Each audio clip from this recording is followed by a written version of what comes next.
Hola, queridos amigos, y bienvenidos al canal Vidas en Ruinas. Cada mes le transfería a la familia de mi marido 2.000 euros. Bastó con que cayera enferma durante una semana para que me llamaran mantenida. Yo solo sonreí. Les corté la financiación. A partir de ahora, queridos míos, apretaos el cinturón. Me llamo Sofía.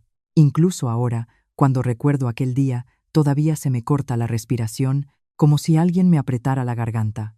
Porque fue ese día cuando comprendí que, en este mundo, hay personas que pueden aceptar tu dinero durante años, dar por sentada tu generosidad y en cuanto caes enferma una sola semana, dártela, espalda y llamarte mantenida. Llevo más de 10 años trabajando. Desde que me casé, prácticamente nunca me he permitido relajarme. Ha habido veces que me he sentado frente al portátil con fiebre hasta altas horas de la noche. Otras, he vuelto a la oficina directamente desde la clínica tras recibir tratamiento intravenoso para firmar unos últimos documentos. Y no porque persiguiera la fama o la riqueza, sino porque entendía perfectamente que, si aflojaba un poco, todo el mecanismo que dependía de mí se vendría abajo. No solo era responsable de mí misma. Con mi sudor y esfuerzo, mantenía a toda la Camironalo, familia de mi marido. Durante casi 2 años seguidos, mes a mes, transferí puntualmente 2.000 euros a su familia. Nadie me puso un cuchillo en el cuello, nadie firmó un pagaré. Pero, ¿sabéis?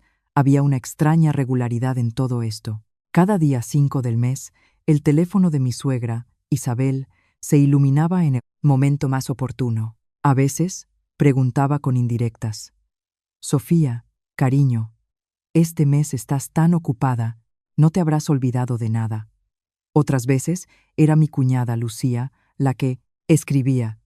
Sofía, mamá tiene que pagar unas facturas. Y mi marido, Javier, simplemente comentaba, como quien no quiere la cosa. Cariño, transfiérelo un poco antes, por favor, para que mamá no tenga que recordárnoslo. Poco a poco, mi ayuda económica dejó de ser una ayuda. Se convirtió en una obligación no escrita. Cuando transfería el dinero, nadie decía una palabra. Se daba por hecho. Pero si me retrasaba 1 o 2 días, las caras de todos en la casa se ensombrecían.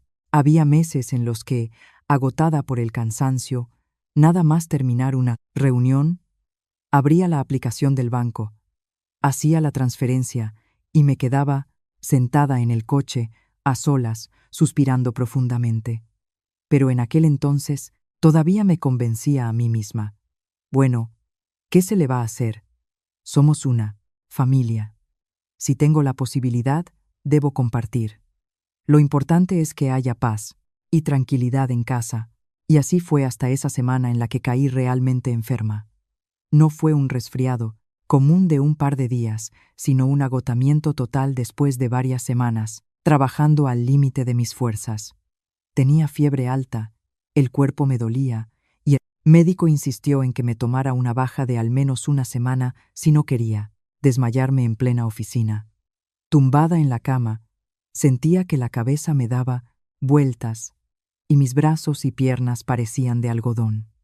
Durante esos 7 días, sinceramente, no tuve fuerzas ni para coger el teléfono, y mucho menos para estar pendiente de si había llegado el día de la transferencia. Cuando empecé a sentirme un poco mejor, aunque el cuerpo todavía me dolía, me obligué a levantarme y bajar a la cocina a por un vaso de agua. Pensé que, después de una semana enferma, alguien me haría una simple pregunta humana. Una sola pregunta habría bastado.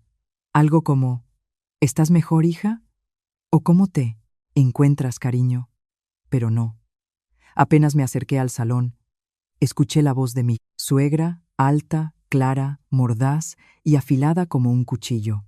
Isabel estaba sentada en el sofá, limpiando unas verduras, y resopló fríamente. Solo ha estado enferma una semana y parece que ha vuelto de la tumba. Claro, se ha acostumbrado a tenerlo todo hecho, y así se ha vuelto una floja y una mantenida. Me quedé paralizada detrás de la pared, pensando que lo había oído mal. Pero, antes de que pudiera reponerme, Lucía soltó una risita y su voz sarcástica se unió a la conversación. ¿Y de dónde va a salir el dinero ahora, mamá? Este mes me parece que se acabó. Pronto será ella la que nos pida a nosotros. Dirigí la mirada hacia mi marido. Javier estaba sentado en el mismo sitio, con el teléfono en la mano y una expresión completamente impasible. No detuvo a su madre, no regañó a su hermana y no dijo una sola palabra en mi defensa. Pero lo que me heló hasta los huesos fue que asintió levemente, un asentimiento casi imperceptible, pero fue suficiente para que yo lo entendiera todo. En el fondo, él pensaba lo mismo: una semana de enfermedad, una semana sin trabajar, una transferencia omitida, y, a los ojos de toda esa familia, pasé instantáneamente de ser una nuera atenta, una mantenida. En ese momento, un escalofrío recorrió mi cuerpo de la cabeza a los pies. Pero no era el frío de la enfermedad, sino el frío de la humillación. Una humillación tan intensa que sentí un nudo amargo en la garganta y el corazón como si me lo apretaran en un puño. Todas mis transferencias secretas, todas las indirectas que me había tragado, todas las noches en vela hasta la 1 o las 2 de la mañana para poder enviar esa suma a la familia de mi marido a primera hora. Todo eso no era nada comparado con una sola semana en la que estuve fuera de juego. Entré decidida en el salón. En cuanto mis zapatillas rozaron el suelo, los tres levantaron la cabeza. Mi suegra se quedó paralizada por un instante, pero enseguida puso una máscara de indiferencia. Lucía torció los labios en una mueca de desprecio y Javier seguía sentado, inmóvil como una estatua. Los miré a todos y pregunté directamente, con una voz tan tranquila que hasta yo misma me sorprendí: ¿a quién acabáis de llamar mantenida? El silencio se apoderó de la habitación por un segundo, solo un segundo. Y, entonces, Lucía estalló en una carcajada. Mi suegra la siguió con un resoplido. Dios, qué doloroso fue escuchar esa risa, como si hubiera dicho una tontería increíble, algo ridículamente absurdo. Isabel se recostó en el sofá y, chasqueando los labios, dijo arrastrando las palabras: «Vaya, parece que te hemos tocado la fibra sensible, ¿eh? Para que saltes así. Llevas una semana sin traer dinero a casa y ya estás con histerias. ¿Qué pasará cuando dejes de trabajar del todo? ¿Quién te va a dar de comer?» Me giré hacia Javier. Todavía le estaba dando una última oportunidad. Si hubiera dicho una sola palabra, una sola, como mamá, eso es pasarse. Pero no. Desvió la mirada y dijo con indiferencia: «¿Y qué ha dicho mamá que no sea verdad? A ti también te vendría bien mirarte desde fuera». Después de esas palabras, sentí que algo dentro de mí se rompía. No quedaba ni rencor, ni ganas de llorar, ni fuerzas para discutir. Simplemente me dio risa, risa de mí misma. Saqué lentamente el teléfono, abrí la aplicación del banco delante de ellos, cancelé la transferencia automática que llevaba tanto tiempo programada. Mis manos no temblaban y mi rostro permanecía impasible. Cuando terminé, levanté la vista y miré directamente a esas tres caras que empezaban a cambiar de expresión y sonreí. A partir de este momento, dije lentamente, dejando caer cada palabra como una piedra: «Apretaos el cinturón». Toda la habitación se quedó helada. Mi suegra abrió los ojos como platos. Su mano con el manojo de perejil se quedó suspendida en el aire. Lucía abrió la una en boca y Javier palideció visiblemente. Por primera vez en muchos años vi en sus ojos no desprecio, sino pánico. Pero, por desgracia para ellos, ya era demasiado tarde. No sospechaban que la decisión que acababa de tomar era solo el comienzo de un largo ajuste de cuentas. Mirando las caras pálidas de los tres, sentí una extraña mezcla de amargura y risa. Dicen que si quieres entender la verdadera naturaleza de una relación, no mires cómo es en los buenos tiempos, sino en el momento en que desaparece el beneficio. Y fue ese día, al cancelar la transferencia, cuando me di cuenta de que mi matrimonio se había torcido hacía mucho, mucho tiempo. Si alguien nos hubiera visto al principio, nunca habría creído que todo comenzó con la más simple de las bondades. Conocí a Javier en un viaje de negocios. En aquel momento me pareció un hombre bueno, amable y equilibrado. No de los que deslumbran o causan una impresión arrolladora, pero transmitía una sensación de fiabilidad. Me contó que su familia era humilde. Su padre había muerto joven. Su madre vendía cosas en un mercadillo, y a su hermana pequeña no le iban bien los estudios y tampoco encontraba trabajo. Al escucharlo, sentí compasión. No esa compasión condescendiente, sino una empatía sincera hacia un hombre que desde joven había tenido que asumir el papel de pilar para toda su familia. En aquella época, a mí me iba muy bien en el trabajo. Mis ingresos eran considerablemente más altos que los de Javier y mi posición era estable. Así que, sinceramente, nunca pensé en vivir a costa de mi marido. Necesitaba a una persona decente, comprensiva y cariñosa. Javier parecía ser exactamente así. Me cuidaba, cedía en todo, y siempre era muy correcto en nuestras conversaciones. Cuanto más hablábamos, más se derretía mi corazón. Pensé que un hombre que había crecido en unas condiciones tan difíciles, si llegaba a amar, valoraría mucho la familia. Cuando llevé a Javier a conocer a mis padres, se preocuparon un poco, no porque despreciaran a su familia, sino porque era evidente para cualquiera que todo el peso de la responsabilidad recaía sobre los hombros del único hijo. Pero yo creía que una persona no elige las circunstancias en las que nace. Lo importante es que fuera decente. Fui yo quien les dijo a mis padres: no tengo miedo a las dificultades. Si mi marido y yo estamos unidos, lo superaremos todo. Ahora, al recordarlo, me doy cuenta de lo ingenua que fui, creyendo en esa unión. Después de la boda, me mudé a la casa de mi marido con una idea muy simple. Su familia tiene dificultades y yo tengo la posibilidad de ayudar, así que lo correcto es hacerlo. Los primeros meses, por iniciativa propia, le daba dinero a mi suegra para los gastos de la casa. Nadie me lo pedía. Cada vez que le ponía el dinero en la mano a Isabel, ella incluso lo rechazaba al principio y me decía palabras muy agradables. Guárdatelo, hija. Sois recién casados y tenéis muchos gastos. Pero siempre acababa aceptándolo. Y yo me alegraba, pensando, ¿qué suegra tan comprensiva tengo? Es algo tan raro. Fue esa sensación de que estaba contribuyendo al bienestar de la familia lo que me impidió hacer cálculos. Volvía tarde del trabajo, pero aún así pasaba por el supermercado a por la compra, compraba medicinas para mi suegra, ropa para mi cuñada. Si recibía una prima, daba más. Una vez, Javier me dijo con timidez que no me echara tanto a la espalda, pero esa timidez fue fugaz, más bien un gesto de cortesía. Y yo me consolaba. Bueno, somos una familia. Yo tengo, yo ayudo. Luego, cuando sus finanzas mejoren, todo se arreglará. Pero la vida a veces asusta, porque si das algo con demasiada facilidad, los demás se acostumbran a recibirlo y dejan de estar agradecidos. A los pocos meses, la actitud de mi suegra empezó a cambiar. Ya no decía, guárdatelo, hija. En su lugar, empezaron las indirectas. Un día se quejaba de que la comida en el mercado había subido, otro suspiraba porque la factura de la luz era más alta. Al principio no le presté atención, y al oírla, simplemente le daba más dinero.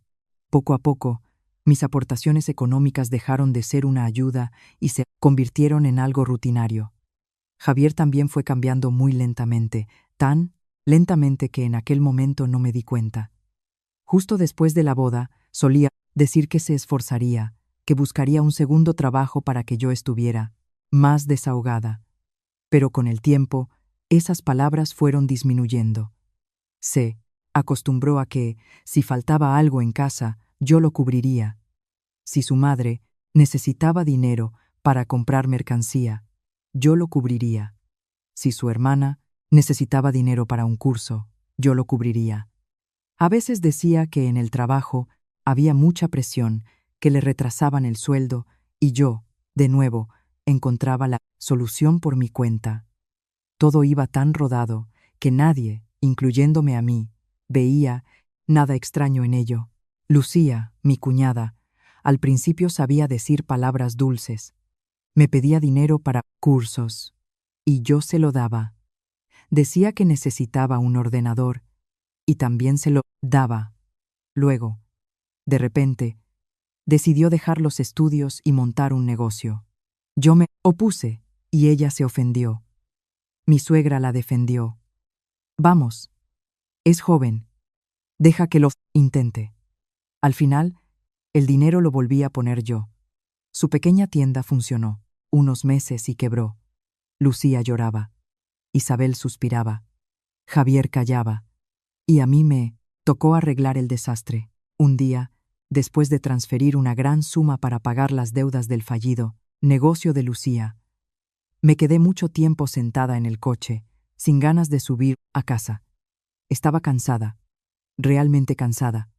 Por la noche, cuando nos quedamos solos en el dormitorio, le hice a Javier una pregunta que todavía recuerdo. No, ¿te parece que me he echado demasiado a la espalda? Javier, que estaba tumbado con el teléfono, al oírme, solo soltó una risita. Su voz era tan tranquila que no supe qué responder. Eres una campeona, puedes permitirte ayudar a la familia. Además, en mi familia, aparte de mí, no tienen a nadie. No voy a dejar a mi madre y a mi hermana solas en la estacada. Al oír eso, me callé. No discutí ni me enfadé. Simplemente me dije a mí misma que todo se arreglaría. Lo importante era que hubiera paz en la familia.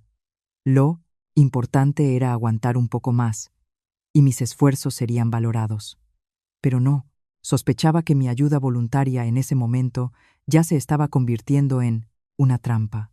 Y para cuando me di cuenta, ya era demasiado tarde, porque a sus ojos, yo ya no era una nuera o una esposa, sino la persona obligada a mantener a toda su familia.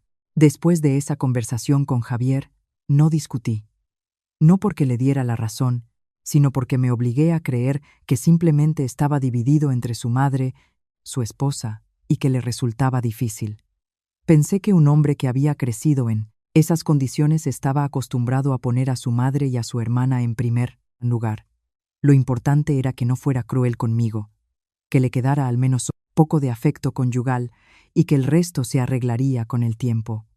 Pero no, sabía que mi silencio y mi paciencia estaban allanando el camino al desprecio que crecía en esa casa día a día.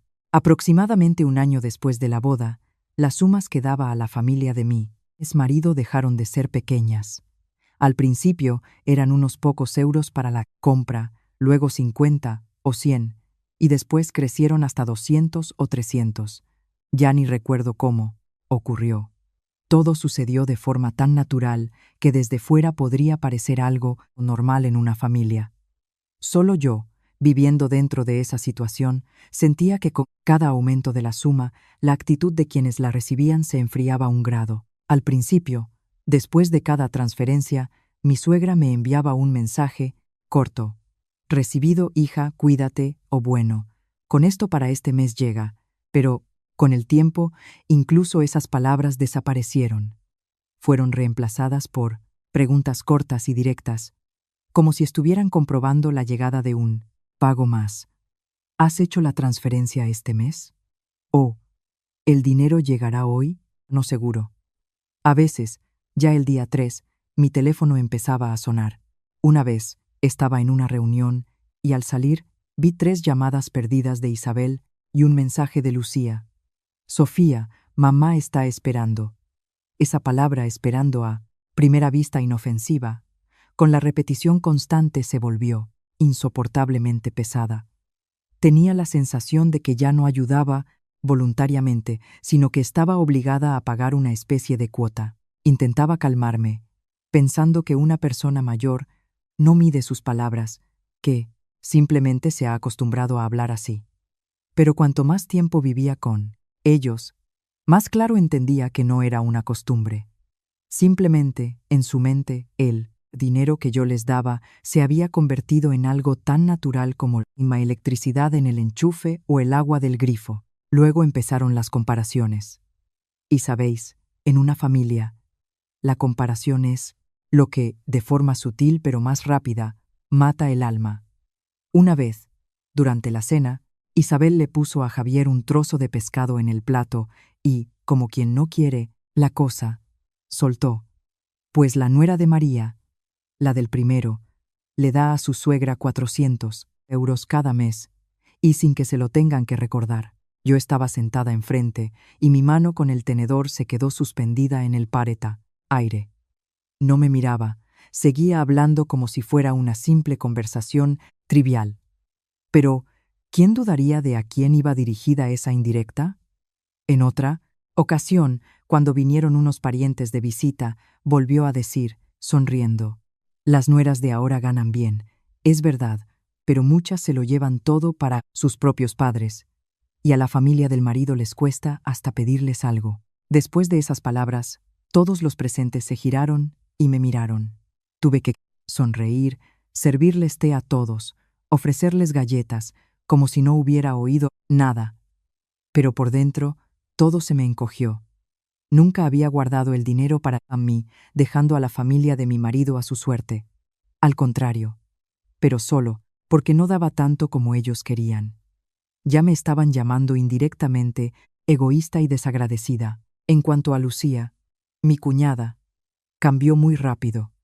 Al principio, al pedir dinero, prestado, todavía se mostraba tímida, hablaba con vergüenza, me llamaba la mejor cuñada del mundo, pero después de varias veces en las que no tuvo que devolver las deudas, desarrolló una extraña psicología.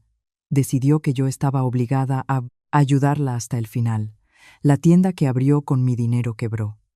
Pero no analizó sus errores, sino que se quejó a su madre. Es que Sofía me ayudó a medias, por eso he fracasado. Si hubiera invertido en serio, nada de esto habría pasado. Lo oí y pensé que había escuchado mal. El dinero era mío. Se lo di sin pagarés, sin intereses y sin pedir que me lo devolviera. Y al final, no solo no me lo agradecieron, sino que me culparon por no haber llevado el asunto hasta el final. Mi suegra no solo no me defendió, sino que asintió fríamente. Pues tiene razón. Si ayudas, ayuda hasta el final, que de esa ayuda a medias solo vienen sufrimientos. Yo estaba en la cocina, lavando verduras, y el agua fría parecía penetrarme bajo la piel.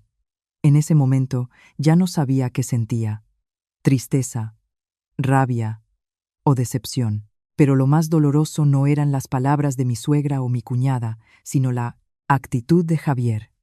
Él siempre estaba allí, lo oía todo y lo veía todo, pero nunca se puso realmente de mi lado. Sí, no les daba la razón, pero tampoco las detenía. Cuando lo miraba, la mayoría de las veces veía silencio. A veces, simplemente bajaba la cabeza y seguía comiendo, como si no hubiera oído nada. Otras veces, se rascaba la nuca y soltaba una frase conciliadora. Venga, somos familia. No hay por qué discutir.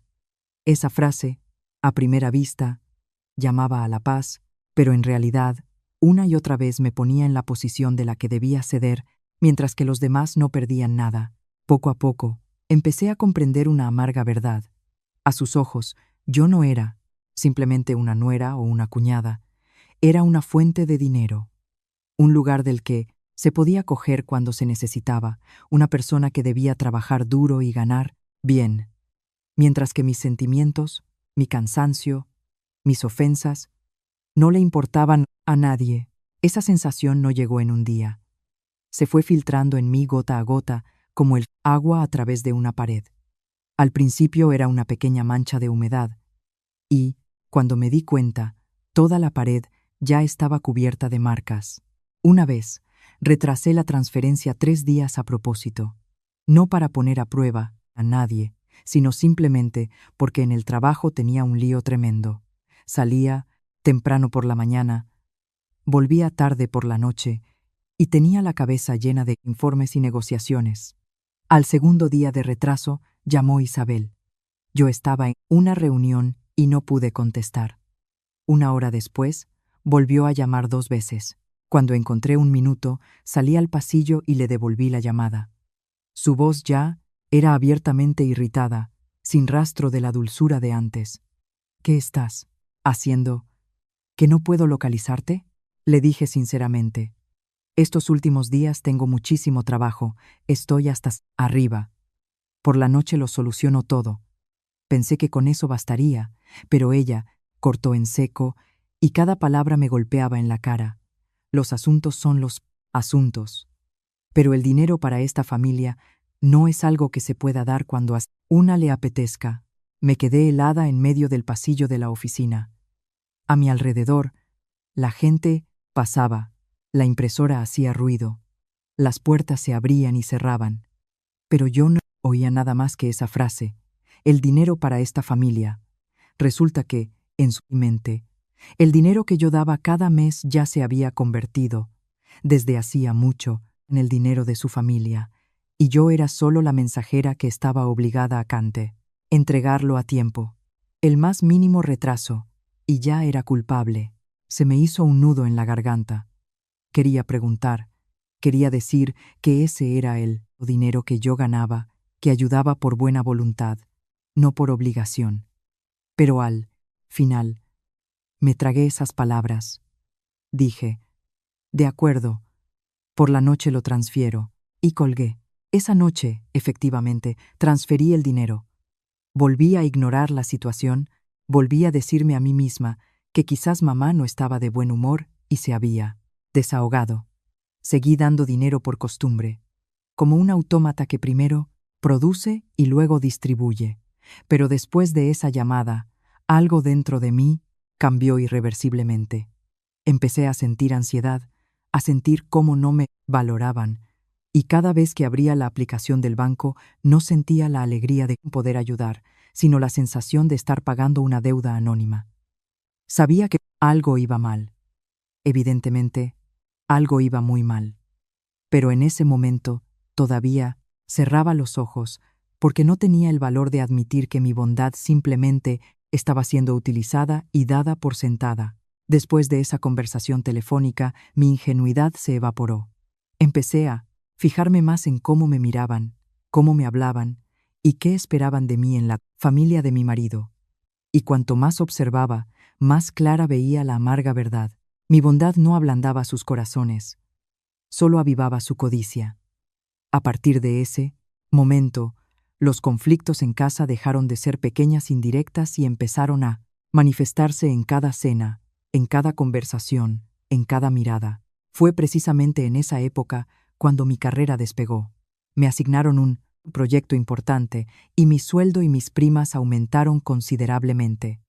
Para los de fuera era una alegría. Para mí, en ese momento, era tanto una alegría como una presión adicional. Sabía perfectamente que, en cuanto la familia de mi marido se enterara de mi aumento de ingresos, todo en casa cambiaría. Y no me equivoqué. Desde el momento en que la suma que transfería cada mes subió a 2.000 euros, la vida de la familia de mi marido cambió por completo. Mi suegra dejó de ahorrar en todo como antes. Empezó a comprar más, a usar cosas caras y a hablar de otra manera. Delante de los parientes, presumía con orgullo. Mi nuera es una campeona, gana muy bien. En estos tiempos, tener un hijo competente está bien, pero una nuera que sabe hacer dinero es aún mejor. Desde fuera, sonaba como un halago. Los demás pensarían que tenía suerte, que mi suegra estaba muy orgullosa de mí.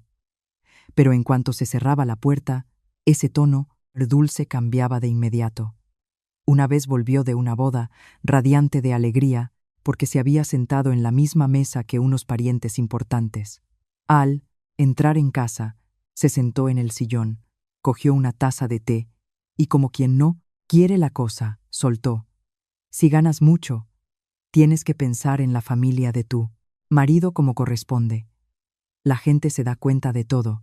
Yo estaba en la cocina cortando un tomate y me quedé helada. Pregunté en voz baja, mamá, pero si yo transfiero puntualmente cada mes, Ella soltó una risita.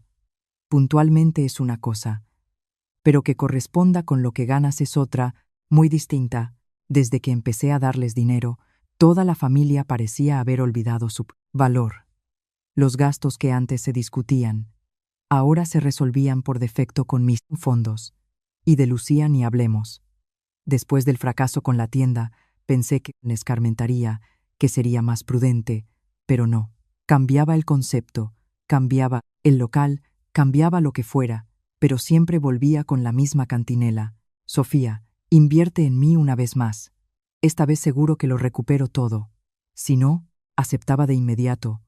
Se enfadaba y se quejaba a su madre de que yo era una insensible, que veía cómo sufrían los suyos y me sentaba sobre el dinero. Una tarde, Lucía estaba sentada en medio del salón y declaró en voz alta, como si fuera a propósito para que yo la oyera: hasta los extraños se ayudan en los malos momentos.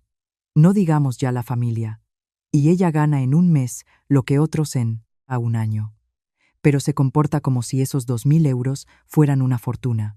Salí de mi habitación, la miré fijamente y dije muy lentamente: es dinero que yo gano. No crece en los árboles. Lucía no tuvo tiempo de responder porque mi suegra intervino. Vaya, ¿quién discute que lo ganas tú? Pero ya que eres la nuera de esta casa, tienes la obligación de preocuparte por su bienestar. Incluso Javier, que al principio al menos aparentaba sentirse incómodo hablando de dinero, fue cambiando poco a poco. Dejó de preguntar si estaba cansada, si me resultaba difícil. Solo le interesaba si había transferido el dinero, si este mes habría prima, si podía cubrir tal o cual gasto. Sus preguntas enfriaban cada vez más mi corazón.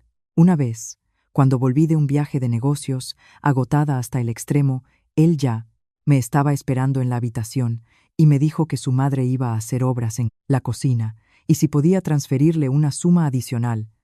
Estaba tan agotada que respondí con sinceridad: necesito hacer cálculos. Al oír eso, Javier se ensombreció. Su voz se volvió pesada.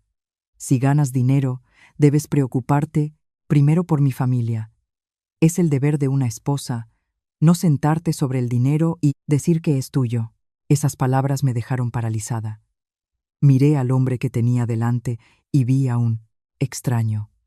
El que una vez dijo que me amaba, que prometió construir una familia juntos, ahora estaba sentado dándome un sermón sobre el deber de una esposa, usando como argumento el dinero que yo misma había ganado. Le pregunté, intentando mantener la calma: ¿y cuál es entonces el deber de un marido? ¿Permitir que su esposa cargue con todo? Javier no respondió directamente, sino que soltó con irritación: no juegues con las palabras, hablo de responsabilidad. Después de ese día, nació en mí un claro deseo. Quería aclarar las cosas.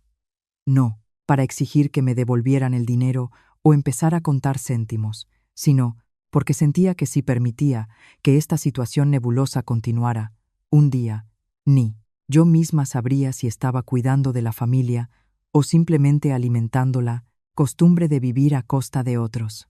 Una tarde, durante la cena, me armé de valor y propuse: oye, ¿y si a partir del mes que viene nos sentamos y lo apuntamos todo claramente? ¿Cuánto para los gastos de la casa? ¿Cuánto para ayudar a mamá? Y el resto, Javier y yo lo cuento. ¿Ahorramos o lo invertimos? Hay que poner las cosas en claro. Apenas terminé de hablar, el ambiente en la mesa, que hasta entonces había sido bastante normal, se enfrió de golpe. Mi suegra fue la primera en dejar el plato. Su voz se volvió sarcástica. Dar dinero y encima sentarse a contarlo. Se nota que no lo haces de corazón. Lucía asintió de inmediato. Si puedes ayudar, ayudas. Si no, pues no. Como si alguien te obligara. Y Javier me miró con abierta irritación. Lo haces como si consideraras a mi familia gente extraña. Yo estaba sentada a la mesa, escuchando cada palabra, sintiendo cómo se me venía todo abajo. Resulta que, en cuanto hablaba de claridad, me convertía en una calculadora y desalmada. Desde ese día, El ambiente en casa se volvió insoportablemente pesado. Cada vez que volvía del trabajo, en las miradas de los demás ya no leía solo expectación, sino exigencia. Como si yo tuviera en mis manos el grifo del dinero, y si no lo habría lo suficiente, era culpable ante toda la familia. Y poco a poco comprendí que había caído en un círculo vicioso. Cuanto más daba, más lo consideraban su obligación. Cuanto más aguantaba, más se envalentonaban. Cuanto más intentaba mantener la paz, más se construía esa paz sobre mis concesiones.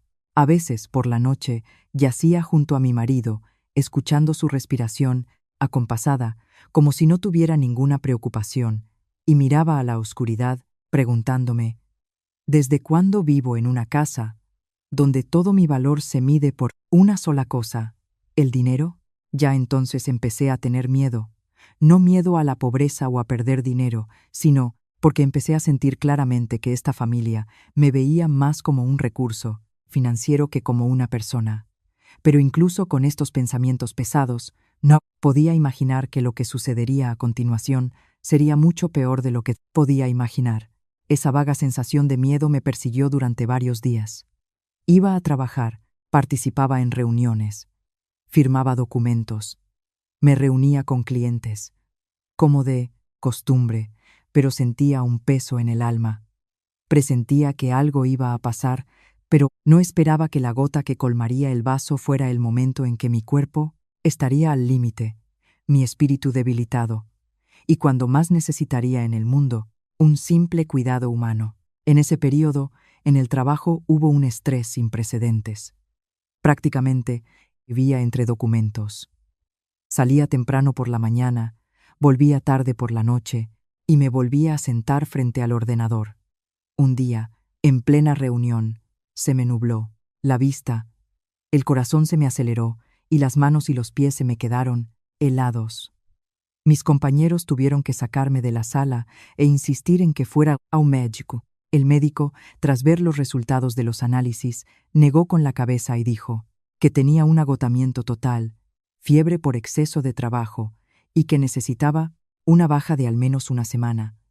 Al oír las palabras una semana de baja, lo primero en lo que pensé no fue en mi salud, sino en el trabajo y en la casa, que se había acostumbrado a vivir al ritmo de mis transferencias bancarias. Estaba en casa, pero no encontraba mi sitio. Ora tenía calor, ora frío. La cabeza me estallaba. Hubo días en los que solo abría los ojos unos minutos, luego volvía a caer en el sueño. Pero lo que me helaba hasta los huesos era que, durante todos esos días, nadie de la familia de mi marido se interesó de verdad por mi estado. Mi suegra no llamó para preguntar si estaba mejor. Mi marido no.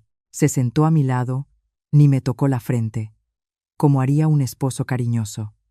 Y Lucía, ni de lejos. Todo lo que recibía eran mensajes cortos y secos, parecidos a Pramel y una, notificaciones de deuda. El primer día, Isabel escribió: ¿Cuándo vas a transferir el dinero este mes? Miré la pantalla. Tenía la espalda empapada de sudor y las manos me temblaban, tanto que hasta el teléfono parecía pesado. No tuve tiempo de responder cuando, 2 horas después, llegó un mensaje de Lucía. Mamá tiene que resolver un asunto urgente. Al segundo día, Javier solo preguntó: ¿Estás mejor? No tuve tiempo de sentir el calor de su preocupación cuando enseguida siguió una segunda línea. Si estás tan mal, dame tu teléfono, entro yo mismo en la aplicación y lo transfiero, así será más rápido. Al leer eso, me quedé mucho tiempo tumbada mirando al techo. Resulta que su pregunta sobre mi estado era solo una excusa para pasar al tema del dinero. No, respondí de inmediato. No porque quisiera empeorar las cosas, sino porque en ese momento realmente no me importaba nada más que el deseo de respirar con normalidad y dormir para superar esa debilidad. Al tercer día, Isabel llamó ella misma. Respondí, sintiendo cómo me zumbaba la cabeza. En su voz no había ni una pizca de la preocupación que mostraría una suegra que sabe que su nuera está enferma. Fue directa al grano. ¿Hasta cuándo? ¿Piensas estar tumbada? El dinero todavía no ha llegado. Yo Intentando mantener la cortesía, respondí: «Mamá, estoy muy mal. En cuanto me encuentre mejor, lo soluciono todo». Ella guardó silencio un segundo y soltó una sola frase. Una mujer que ni siquiera puede ganar dinero sin interrupciones. ¿Cómo piensa vivir? Dicho esto, colgó. Esa llamada me hizo despertar del todo, no porque me sintiera mejor, sino porque lo entendí todo. Pero, sinceramente, incluso entonces seguí engañándome a mí misma. Pensé, quizás mamá tiene asuntos urgentes, por eso está tan nerviosa. Quizás he caído enferma tan de repente que simplemente no están acostumbrados. Todavía intentaba pensar bien de ellos, justificar a quienes me hacían daño. Supongo que cuando una persona da durante demasiado tiempo, le resulta muy difícil aceptar que a cambio solo recibe frialdad. Pasó exactamente una semana. Me sentía un poco mejor. Todavía no estaba completamente recuperada, pero ya podía sentarme, moverme lentamente por la casa. Esa noche bajé a cenar con todos. En mi interior albergaba una pequeña esperanza de que, después de varios días en cama, la cena de hoy transcurriría con tranquilidad. Que quizás todos dejarían de hablar de dinero y me preguntarían por mi estado, como es debido. Pero apenas entré en el comedor, sentí un ambiente extraño. Nadie me miraba con compasión. En la mesa reinaba un silencio glacial. En cuanto aparté la silla para sentarme, mi suegra, sin mirarme, con una voz plana pero más afilada que un cuchillo, dijo: «Ha estado enferma una nimiedad y se ha pasado una semana entera en la cama. El dinero sigue sin aparecer. Claro, se ha acostumbrado a tenerlo todo hecho, y así se ha vuelto una floja». Me quedé helada, como si me hubieran golpeado. Todo el cansancio acumulado, el rencor, todo lo que había contenido, me subió a la garganta. No tuve tiempo de decir nada cuando Lucía soltó una risita. Era esa misma sonrisa maliciosa. «Te lo digo, si ya no puedes ganar dinero, vuelve con tus padres. Porque vivir aquí y hacer que los demás esperen cada mes es muy agotador». Me giré bruscamente hacia ella. Esa chica cogía la comida tranquilamente, como si hubiera dicho algo completamente normal. La forma en que hablaba mi suegra, cómo se comportaba mi cuñada, ya no era simplemente un arrebato de ira. Eran palabras que llevaban mucho tiempo en sus cabezas, esperando el momento adecuado para lanzármelas a la cara cuando estuviera débil. En ese momento miré a Javier. Me aferré a él como a una última esperanza. Necesitaba que dijera una sola palabra, una palabra para que su madre se callara, una palabra para que Lucía parara, lo que fuera. Pero él callaba. Javier bajó la cabeza, cogió un trozo de comida y luego levantó hacia mí una mirada fría y cansada, como si fuera yo, y no ellos, quien creaba una situación incómoda en casa, y en ese instante lo entendí todo. Estaba completamente sola en mi propio matrimonio. No tenía ni marido, ni familia, ni nadie que estuviera de mi lado. Esta casa solo necesitaba mi dinero, y mi dolor, mi cansancio, mi humillación, a nadie le importaban de verdad. Dejé los cubiertos. El sonido de su ligero golpe contra el borde del plato resonó en la habitación. Miré a todos y pregunté con una voz extrañamente tranquila: «¿De verdad creéis que soy una mantenida?». Nadie respondió de inmediato, pero ese silencio fue más doloroso que cualquier respuesta. Mi suegra no lo negó.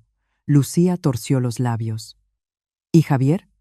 Vi claramente cómo asintió levemente, muy levemente, pero fue suficiente para romperlo todo. De repente me reí. Una risa fría que me pareció extraña incluso a mí misma. Todo mi amor, todos mis esfuerzos, toda mi paciencia durante estos años, todo, eso, al final, solo valía esa mirada. No dije nada más. Saqué el teléfono, abrí la aplicación del banco, miré la transferencia automática que se había repetido durante tantos meses y pulsé cancelar. Mis manos no temblaban y mi corazón no temblaba. Simplemente levanté la vista hacia ellos y dije: Ya que me consideráis una mantenida, a partir de hoy, dejo de manteneros. Fue en ese momento cuando entendí claramente. Todavía estaba sentada en esa casa, todavía tenía el estatus de nuera, pero en mi alma ya no era su nuera. Apenas pronuncié esas palabras, el caos se desató en la mesa. Los platos sonaron, las sillas chirriaron. Mi suegra aspiró ruidosamente, como si no creyera lo que oía. En todos los años que había sido su nuera, nunca les había hablado con un tono tan frío, y mucho menos había interrumpido su costumbre de huera, vivir a mi costa con una declaración tan decidida. Por eso, su primera reacción no fue de ira, sino de shock. Pero ese shock duró solo unos segundos. Inmediatamente después, Isabel golpeó la mesa con fuerza con los cubiertos. El sonido agudo atravesó el pesado silencio del comedor. Me clavó una mirada tan furiosa que si las miradas pudieran herir, en ese momento estaría cubierta de sangre. Siseó entre dientes. ¿A quién intentas asustar? El dinero que das es tu deber para con la familia de marido. Como que cancelado, yo permanecía inmóvil, con la espalda recta, mirándola directamente a los ojos. No sé por qué, pero después de tantos años de paciencia, en ese preciso momento, mi mente estaba cristalina. Cada una de sus palabras entraba en mis oídos, pero ya no me hacía temblar. Respondí lentamente. Un deber es cuando es voluntario, y si lo consideráis una obligación, entonces lo siento, a partir de hoy se acabó. Al oír esto, Javier cambió de expresión bruscamente. Hasta entonces había estado callado, pero ahora no pudo aguantar más. Lanzó los cubiertos sobre la mesa y me miró como a una completa extraña. Su voz se volvió grave y gélida. No te pases de la raya. Has estado una semana en casa y se te ha ido la cabeza. Esas palabras fueron como echar leña al fuego que ya ardía en mi pecho. Solté una risa amarga. En esa risa, yo misma oí un regusto a bilis. Cierto. He estado una semana en casa y he abierto los ojos. Si hubiera estado sana, me habría seguido desangrando durante mucho tiempo. Al oír eso, Lucía se levantó de un salto. La silla chirrió contra el suelo. Me señaló con el dedo. Sus ojos brillaban. ¿Quién te está desangrando? El dinero que dabas. Lo dabas voluntariamente. Nadie se arrodilló ante ti. Antes, probablemente, habría vuelto a callar para evitar un escándalo. Pero ese día, no. Miré el dedo que me señalaba y luego a ella, y con un tono glacial, dije, cierto, nadie se arrodilló. Simplemente, toda la familia se sentaba a esperar el día 5 para comprobar si había llegado el dinero. Después de estas palabras, los tres se quedaron helados. Sabía que había dado en clavo.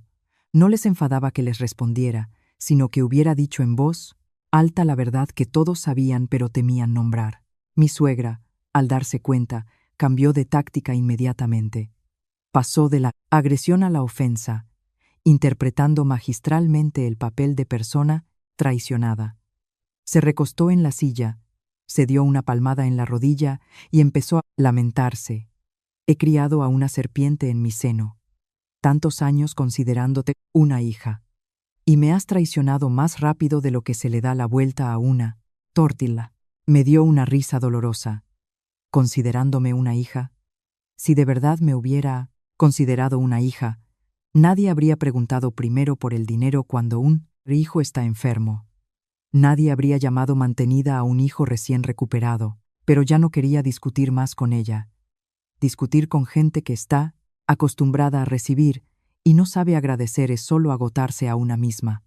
Me levanté, cogí mi bolso, que estaba en la silla de al lado, y dije con firmeza, no voy a discutir con gente que coge mi dinero y al mismo tiempo me llama mantenida. Me di la vuelta para irme. Detrás de mí se oyó un fuerte golpe. Fue Javier, que había golpeado la mesa con el puño.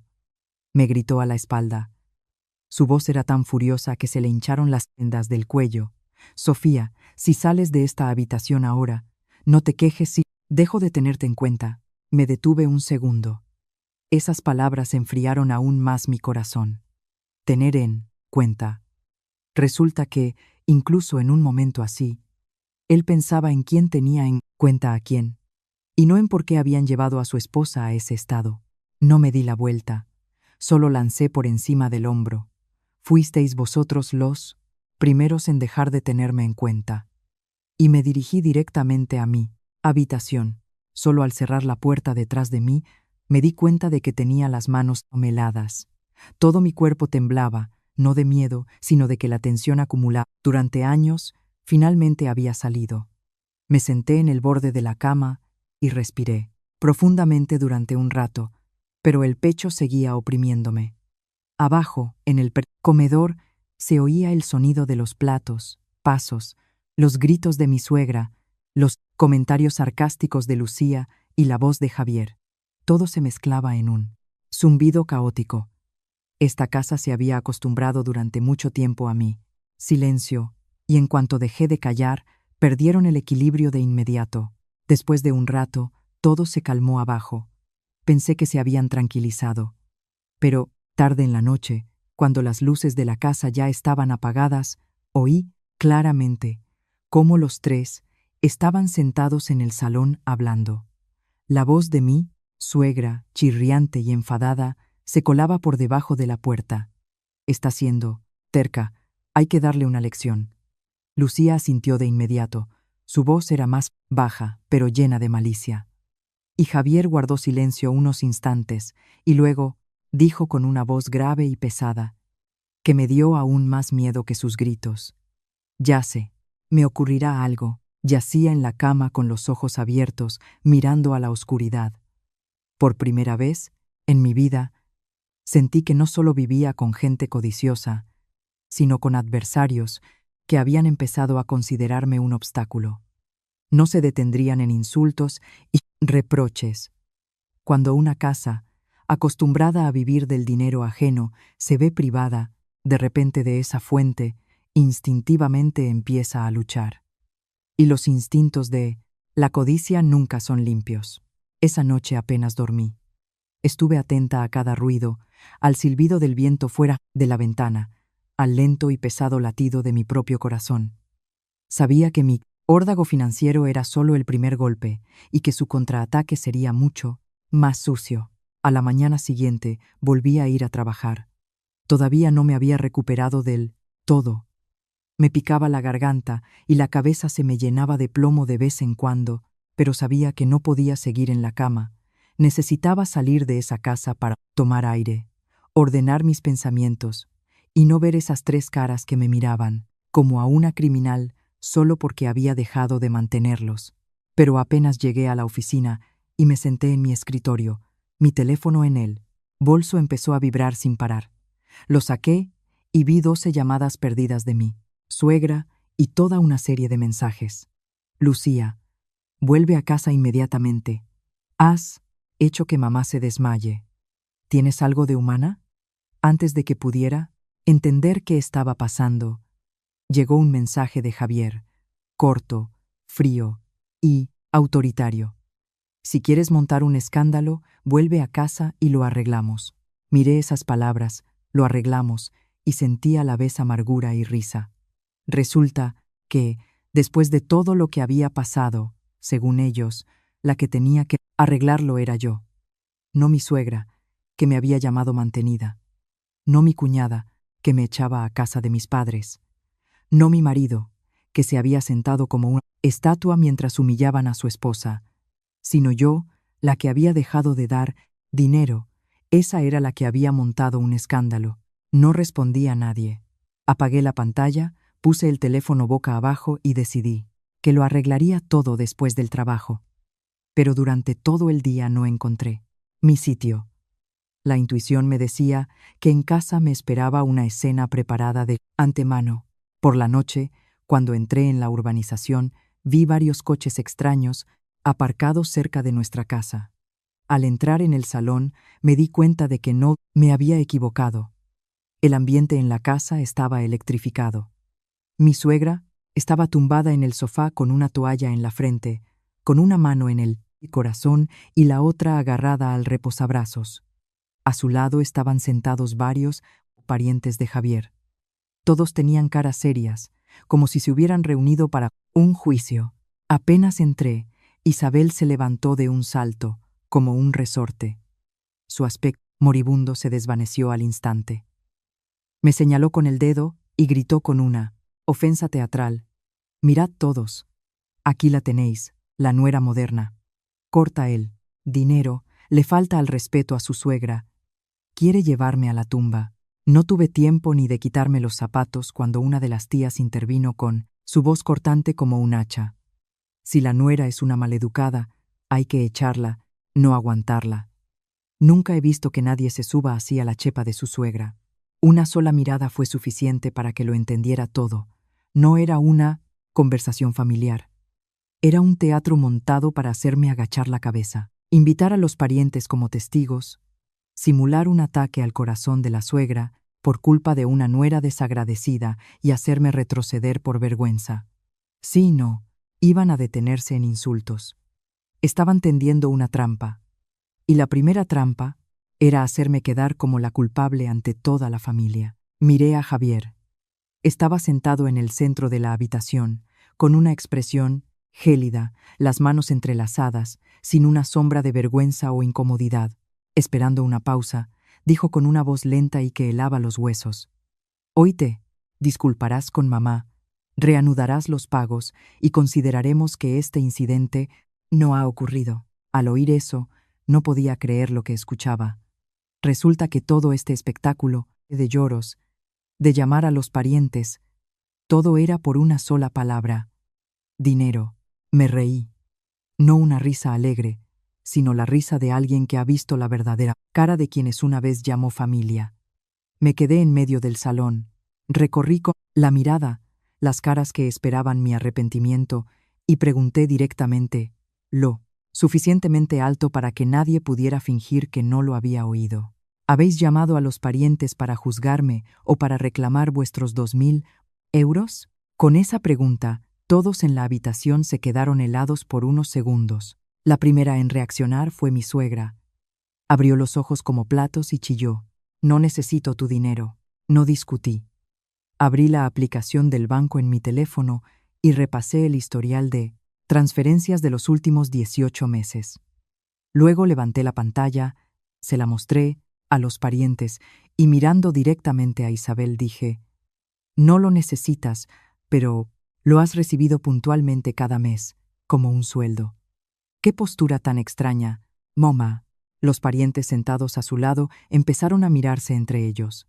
Vi cómo en la mirada de algunos algo cambiaba. Al darse cuenta de que la situación se le escapaba de las manos, Lucía intentó desviar la atención. Era dinero para gastos comunes. ¿En qué familia no es así? Me giré hacia ella de inmediato, sin darle la oportunidad de continuar con el teatro. «Gastos comunes, dices. Pero la luz y el agua las pago yo aparte. La comida la compro yo. Y el dinero que transfería, tú lo cogiste para abrir tu tienda ruinosa, mamá para tratamientos de belleza, y mi hermano Javier para pagar deudas». Javier se levantó de un salto, golpeando la mesa. Su cara se puso roja. La máscara de nobleza se había caído. «Siseo, ¿me has estado espiando?». Lo miré directamente a los ojos, por primera vez sin sentir miedo ante su mirada, y respondí lentamente: «No necesitaba espiarte. Simplemente dejé de ser tonta». Después de esas palabras, el silencio se apoderó de la habitación. Sabía que les había dado donde más les dolía. Cuando los dejé en evidencia delante de todos, mi suegra pasó a un juego más sucio. Se agarró la cabeza, se echó a llorar, empezó a lamentarse de lo difícil que había sido criar a un hijo. Y luego se volvió hacia mí, llamándome desagradecida, desalmada, malvada. Hablaba como si yo hubiera robado en su casa, y no como si la hubiera mantenido durante tanto tiempo. Pero fue en ese momento cuando una de las tías, sentada en un rincón y, al parecer, cansada de este circo, pronunció una frase que Isabel probablemente nunca esperó oír en su vida dirigida a ella: «Isabel, ya basta. Todos saben que vuestra familia vive del dinero de la nuera. Después de esas palabras, la cara de mi suegra palideció y en la habitación se hizo un silencio total. Y yo, de pie en medio de ese salón sofocante, de repente sentí una extraña sensación conmovedora. No de regocijo, sino una revelación fría y clara. Vi la primera grieta en el muro de mentiras que habían construido durante tanto tiempo. Pensé que después de esto se asustarían y retrocederían, pero me equivocaba. Acorralados, no retrocedieron. Empezaron a prepararme una trampa mayor.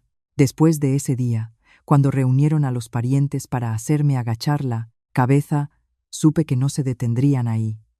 Pero, sinceramente, no esperaba que se rebajaran a llevar la basura a mi trabajo. 2 días después, apenas me senté en mi escritorio, sin haber encendido todavía el ordenador, se me acercó la secretaria y me dijo en voz baja que el jefe de departamento me llamaba urgentemente. La forma en que me miró, de alguna manera extraña, con aprensión y compasión, hizo que se me encogiera el corazón. Llamé a la puerta y entré.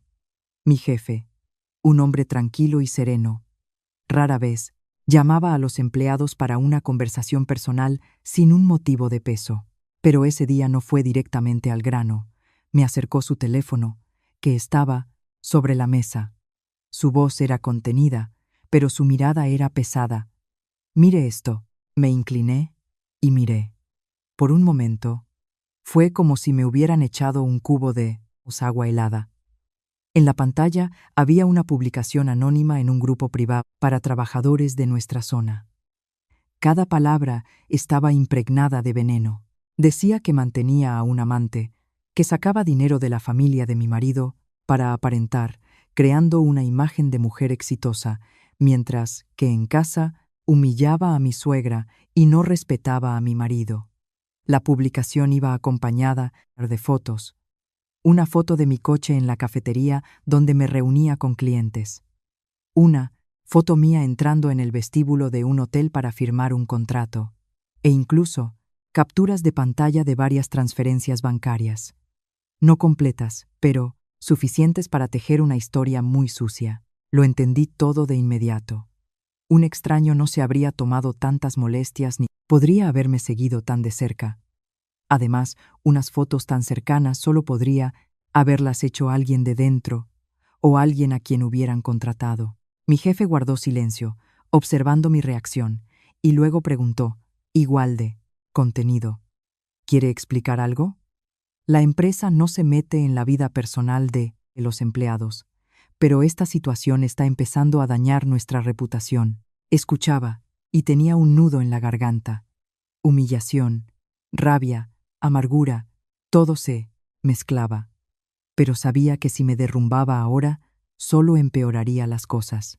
Respiré hondo, intentando que no me temblara la voz. Por favor, deme un día para aclarar esto. Todo lo que está escrito ahí es mentira. Al final del día, le daré una respuesta exhaustiva. Él asintió, sin añadir nada más. Salí de su despacho con el teléfono en la mano, sintiendo cómo se me enfriaban las palmas. No había dado ni unos pasos cuando mi teléfono sonó. Un número desconocido. La intuición me decía que no era nada bueno, pero respondí. Al otro lado de la línea se oyó una risa burlona dolorosamente familiar. Era Lucía.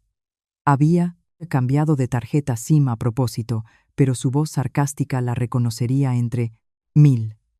No se anduvo con rodeos, fue directa al grano. Su voz resumaba regocijo. Te lo dije. Tenías que haberte disculpado con mamá. Y bien, ya te has avergonzado. Antes, probablemente, me habría quedado desconcertada. Pero en ese momento, mi mente se volvió cristalina. No le grité, ni la insulté. Solo dije claramente, ¿crees que manchar la reputación de otra persona es una jugada inteligente? Al otro lado de la línea, bufaron, de forma breve y mordaz. Inteligente o no, ya has quedado mal. Guardé silencio un par de segundos y luego dije una frase que la dejó a ella, misma atónita. Gracias. Justo necesitaba esta grabación como prueba. Al otro lado, colgaron de inmediato. Miré la pantalla apagada y las comisuras de mis labios se torcieron en una sonrisa fría. Al salir del despacho del jefe, había activado discretamente la grabación de la conversación. Sin perder un minuto, envié el archivo de audio a un amigo del departamento jurídico y también le escribí a un conocido que trabajaba en ciberseguridad. Ya no quería arreglarlo en familia. Me habían expuesto a la vergüenza en el trabajo, pues yo sacaría su basura a la luz. La segunda mitad del día apenas pude trabajar. Solo esperaba. Pero esa espera no fue desesperada. 3 horas después, llamó mi conocido. Su voz era breve, profesional. La publicación se hizo desde una cuenta falsa creada hace unos días, pero la dirección IP lleva al Wi-Fi de la casa de tu suegra. Y las fotos se enviaron desde un teléfono sincronizado con la cuenta de correo de tu marido, Javier. Estaba sentada en el coche escuchando, y un escalofrío me recorrió la espalda. No me había equivocado, eran ellos. Esa noche no evité la confrontación. Apenas volví a casa, fui directamente al salón. Los tres estaban sentados allí, como si supieran en qué estado llegaría. En sus caras se leía una mezcla de desafío y curiosidad. No me anduve con rodeos. Puse el teléfono sobre la mesa y reproduje la grabación. La voz de Lucía resonó en la habitación. Te lo dije, tenías que haberte disculpado con mamá. Y, bien, ¿ya te has avergonzado? Lucía fue la primera en palidecer. Balbuceó. Tú me has tendido una trampa. Ni siquiera la miré, solo lancé sobre la mesa varias hojas impresas. Eran los datos sobre el origen de la publicación. Miré a todos, y mi voz se volvió lenta y fría como el acero. Calumnias, recopilación y difusión ilegal de datos personales, publicación de información falsa. ¿Queréis que os lea los artículos correspondientes del Código Penal y las cuantías de las multas? Javier se levantó de un salto y se abalanzó sobre la mesa, intentando arrebatarme los papeles. Di un paso atrás y, mirándole directamente a la cara, si se vuelve a tocarme y llamo a la policía ahora mismo. No sé qué lo detuvo, mis palabras o el hecho de que por primera vez no mostré ni una pizca de miedo. Se quedó helado. Y Isabel, viendo que la cosa se ponía fea, cambió de tono de inmediato, hablando suavemente, como si no hubiera pasado nada. Vamos, somos familia. Hablemos con calma. La interrumpí de inmediato, sin dejarle terminar su papel. Cuando publicasteis esa basura sobre mí, ¿me considerabais un miembro de la familia? Esa pregunta los hizo callar a todos. Vi claramente cómo, por primera vez, en la cara de Javier apareció una verdadera confusión. Su arrogancia había desaparecido, su tono moralizante se había esfumado, solo quedaba desconcierto. Recogí los papeles y dije con firmeza: tenéis 24 horas para eliminar todas las publicaciones, publicar una rectificación y no volver a entrar en mi habitación nunca más. De lo contrario, presento una denuncia. Nadie pudo responder nada. Los tres estaban sentados con las caras tensas, como si les hubieran cortado el oxígeno. Por primera vez desde que entré en esta casa, me miraban no como a una niña sumisa. Pero también entendía perfectamente que este golpe podría hacer que se escondieran por un tiempo, pero no que recapacitaran, porque la codicia de quienes están acostumbrados a vivir a costa de otros no se cura tan fácilmente. Después de esa confrontación, lo que más me preocupaba no eran las amenazas, sino el silencio. La familia de mi marido de repente se calló, como si no hubiera pasado nada. Ya no había indirectas sarcásticas de mi suegra, ni pullas de Lucía en la cena. Incluso Javier dejó de gritar y de sacar el tema del dinero. Desde fuera podría parecer que la tormenta había amainado, pero para mí era todo lo contrario. Ese silencio me asustaba. Había vivido con ellos el tiempo suficiente para saber que si en esa casa había tanto silencio, significaba o que se habían resignado a su impotencia, o que estaban tramando algo nuevo. Y, a juzgar por cómo se movían por la casa, lanzándome de vez en cuando miradas de reojo, estaba segura de que era la segunda opción. No se habían rendido, simplemente habían cambiado de táctica. El cambio más notable fue en Javier. Después de varios días de guerra fría, de repente se volvió inusualmente amable. Al volver del trabajo, me traía fruta. Por la mañana, en la mesa me esperaba un vaso de agua tibia. Una vez, cuando salí de la habitación, incluso me preguntó en voz baja: ¿estás mejor? Si esto hubiera ocurrido unos meses antes, probablemente me habría derretido. Yo era de esas mujeres a las que les basta con que su marido se ablande un poco, para encontrarle inmediatamente una excusa.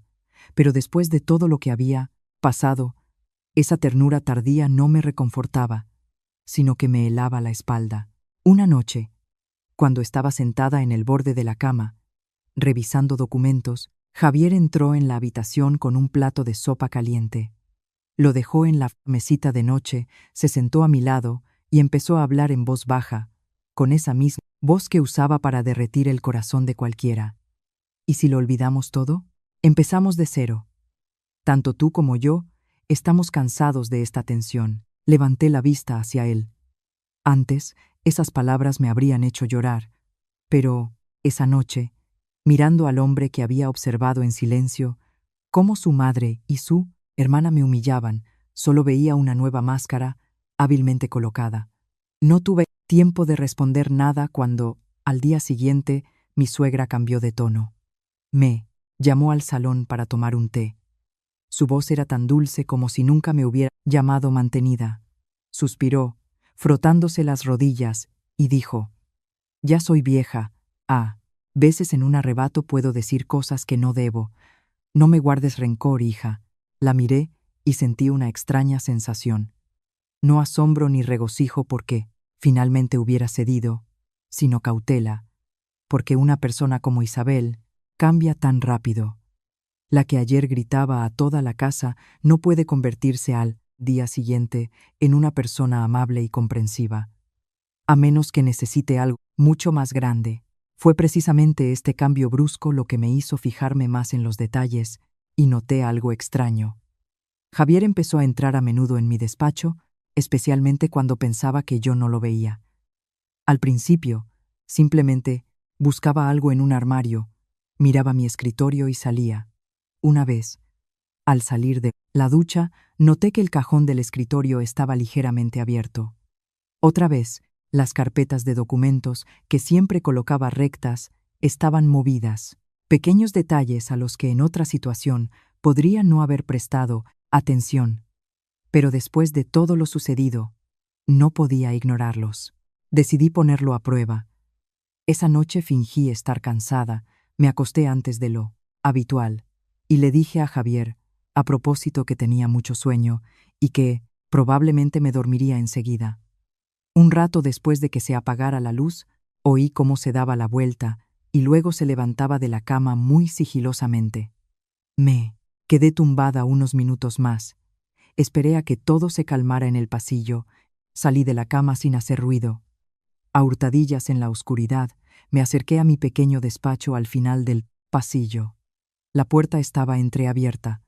A través de la rendija, vi a mi marido. Estaba de pie junto a mi armario de documentos, y en sus manos tenía esa misma carpeta marrón donde guardaba mi póliza de seguro y los documentos de mi cuenta bancaria. No un certificado de garantía, ni facturas de servicios, sino precisamente la carpeta que siempre guardaba en el cajón superior, cerrado con Leo. Me quedé helada, y un escalofrío me recorrió la espalda. Al oír un ruido, Javier se sobresaltó y se dio la vuelta. Su cara palideció por un instante, pero enseguida se obligó a esbozar una sonrisa. Estaba buscando el certificado de garantía del aire acondicionado. Mamá decía que estaba por aquí. No dije nada, solo miré sus manos. La carpeta que sostenía estaba claramente etiquetada con mi letra de hacía varios meses. Documentos bancarios. Seguro. ¿Qué certificado de garantía podría haber allí? Al ver mi silencio, Javier se puso aún más nervioso y guardó la carpeta apresuradamente. Volvió a sonreír, una sonrisa forzada y torpe que solo daba más miedo. No monté un escándalo. Solo asentí levemente y salí, como si no quisiera discutir más. Pero esa misma noche, cuando todos dormían, trasladé sigilosamente todos mis documentos originales a otro lugar: la libreta de ahorros, la póliza de seguro, los documentos de propiedad, copias notariales importantes. Lo reuní todo, lo comprobé y lo escondí donde nadie en la casa pudiera encontrarlo. Mis manos se movían rápido, pero mi corazón latía con fuerza. Ya no podía creer en las coincidencias. A la mañana siguiente, apenas llegué a la oficina, sonó el teléfono. Era Ana, mi mejor amiga, que trabajaba en el banco y me había ayudado durante muchos años con mis finanzas. Su voz sonaba algo insegura. Sofía, te lo pregunto, directamente. Tu marido acaba de estar aquí. Ha preguntado por el procedimiento para obtener un poder para gestionar tu cuenta y cambiar el beneficiario del seguro. ¿Se lo has pedido tú? Me quedé helada en la silla. Fue como si me hubieran vuelto a echar un cubo de agua helada. Intenté mantener la calma, le hice algunas preguntas más, pero cada palabra de Ana era como un puñal. Javier no solo rebuscaba en secreto en mis documentos. Había ido al banco para averiguar cómo acceder a mi dinero, a mi seguro, a todo lo que estaba a mi nombre. Así que su objetivo no eran solo los 2.000 euros al mes. Se habían fijado en todo mi patrimonio, en todo lo que había ganado y que por ley me pertenecía. Esa noche no fui a casa directamente. Estuve mucho tiempo sentada sola en el coche, en el aparcamiento subterráneo, mirando a la gente pasar, y tenía la mente en blanco. Por primera vez en mi vida, vi la cara más terrible de este matrimonio. No me consideraban solo un cajero automático. Querían apoderarse del cajero automático en sí. Y cuando esta idea se hizo clara, de repente recordé muchas historias antiguas. Cómo Javier me apresuraba a firmar algunos papeles sin dejarme leerlos. Cómo mi suegra me preguntaba por el seguro, por los documentos del piso, por quién sería el heredero si de repente pasaba algo. Todas esas piezas del rompecabezas de repente encajaron en una imagen que me puso la piel de gallina. Estaba sentada en el coche, agarrando el volante, y en mi cabeza solo había un pensamiento. Si tardo un poco más, me quitarán no solo el dinero, sino toda mi vida. Y en ese preciso momento, entendí que ya no podía simplemente defenderme. Tenía que atacar primero, antes de que jugaran su carta más importante. Esa misma noche, sentada en el coche con el suave zumbido del aire acondicionado, comprendí que ya no podía actuar según el principio de donde me acorralen. Ahí me defenderé. Si me demoraba, perdería. No perdería una disputa familiar, sino toda mi vida en manos de personas que solo veían en mí un activo. Andanchi. Ese pensamiento, sorprendentemente, me tranquilizó. Con esa calma glacial que llega cuando te das cuenta de que, para sobrevivir, tienes que aprender a golpear primero. Al volver a casa, no saqué el tema de los documentos ni miré a Javier con la hostilidad de antes. Suavice deliberadamente mi tono. Empecé a hablar más bajo. En la cena no me senté tensa como en un juicio. Mi suegra me observaba con mucha atención. Javier al principio me trató con recelo, pero al final de la cena se relajó notablemente. Decidió que estaba cansada, asustada y que ahora quería paz. Gente como Javier siempre piensa que si el adversario se ablanda, significa que han ganado. Los días siguientes me comporté igual. No sonreía ni era amigable, pero tampoco congelaba el ambiente en casa. Iba a trabajar, volvía a tiempo, cenaba en la mesa común. A veces incluso le hacía a mi suegra una pregunta de cortesía como: «Mamá, ¿te has tomado la medicina?».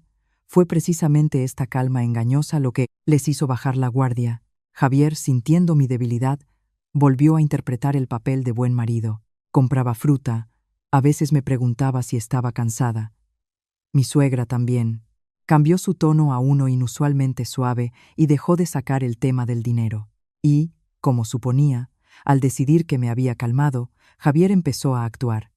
Una noche, cuando nos quedamos solos en la habitación, Soltó como quien no quiere la cosa la frase que, yo sabía, era su objetivo principal.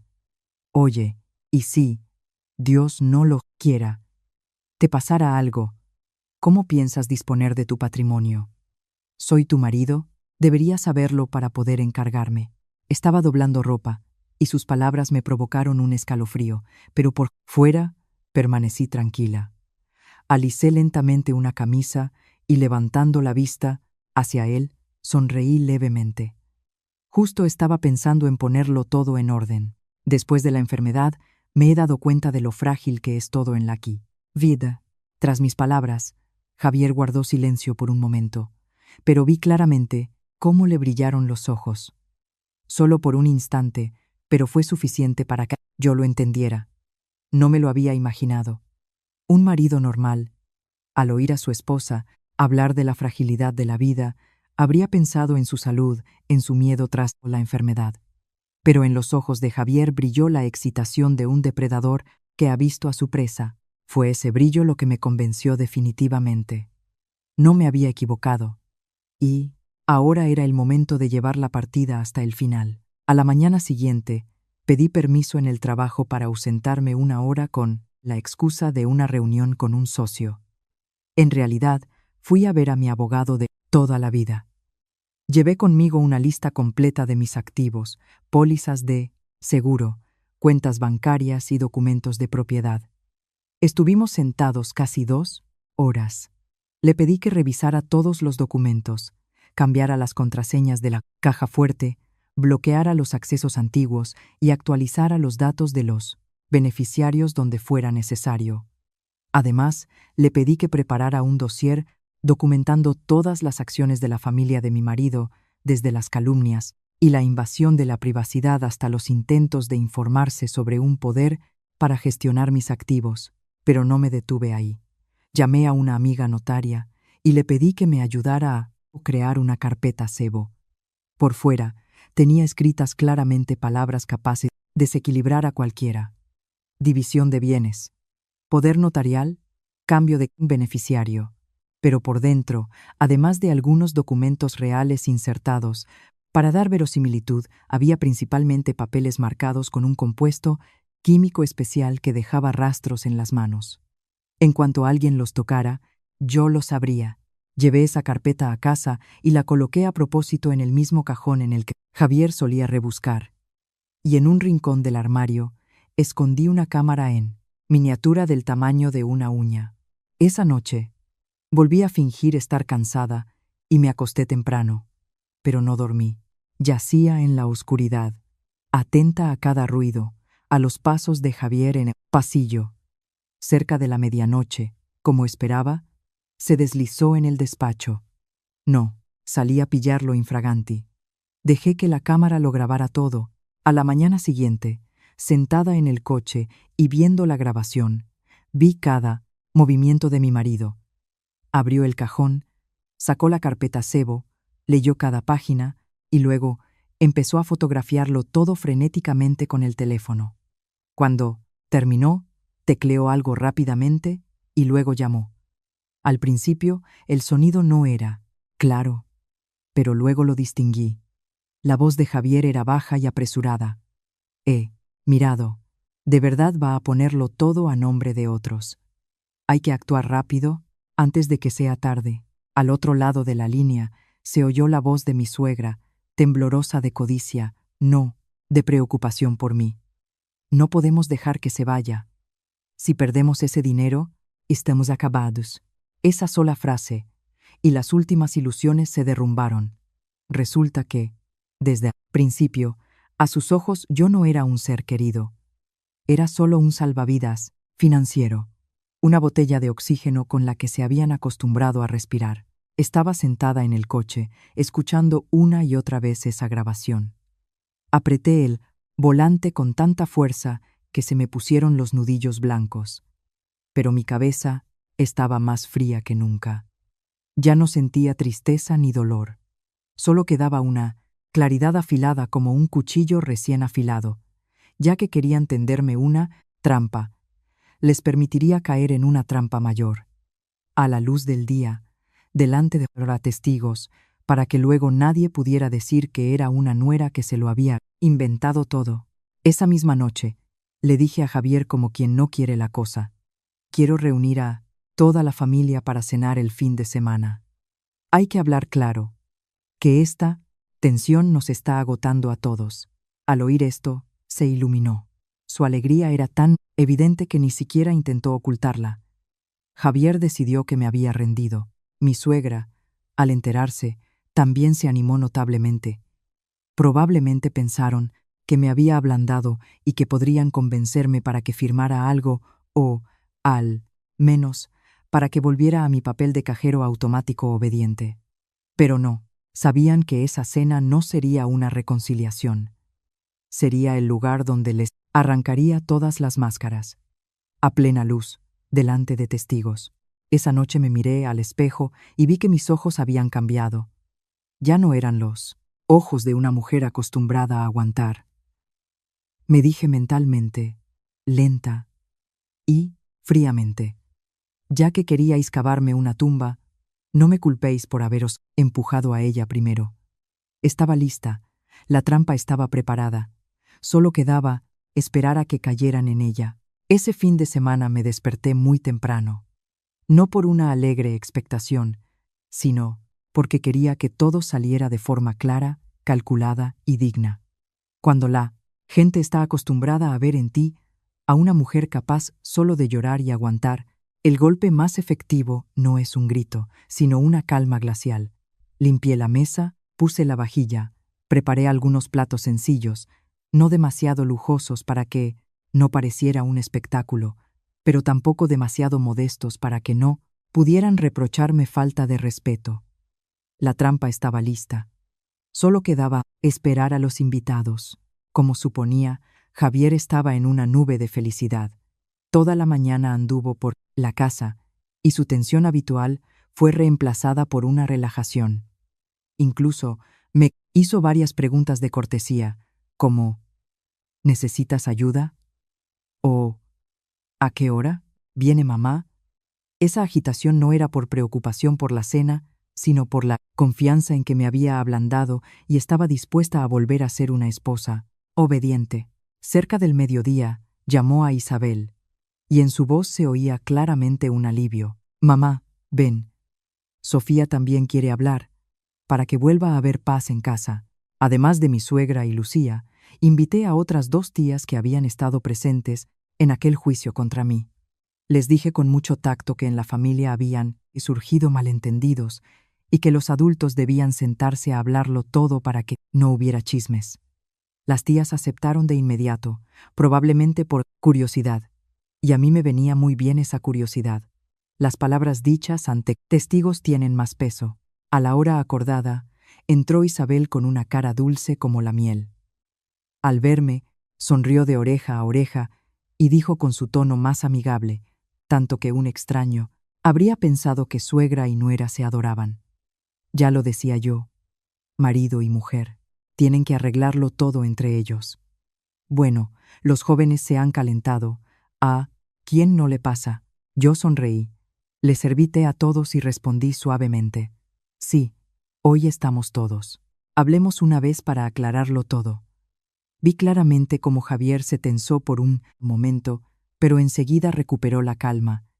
En su cabeza, probablemente, todo seguía bajo control. Todos se sentaron a la mesa. No pasaron ni unos minutos cuando Javier tomó la iniciativa. Le puso a su madre un trozo de pescado y luego, dirigiéndose a las tías con aire de víctima, suspiró: en realidad, mi mujer y yo solo tenemos un pequeño malentendido.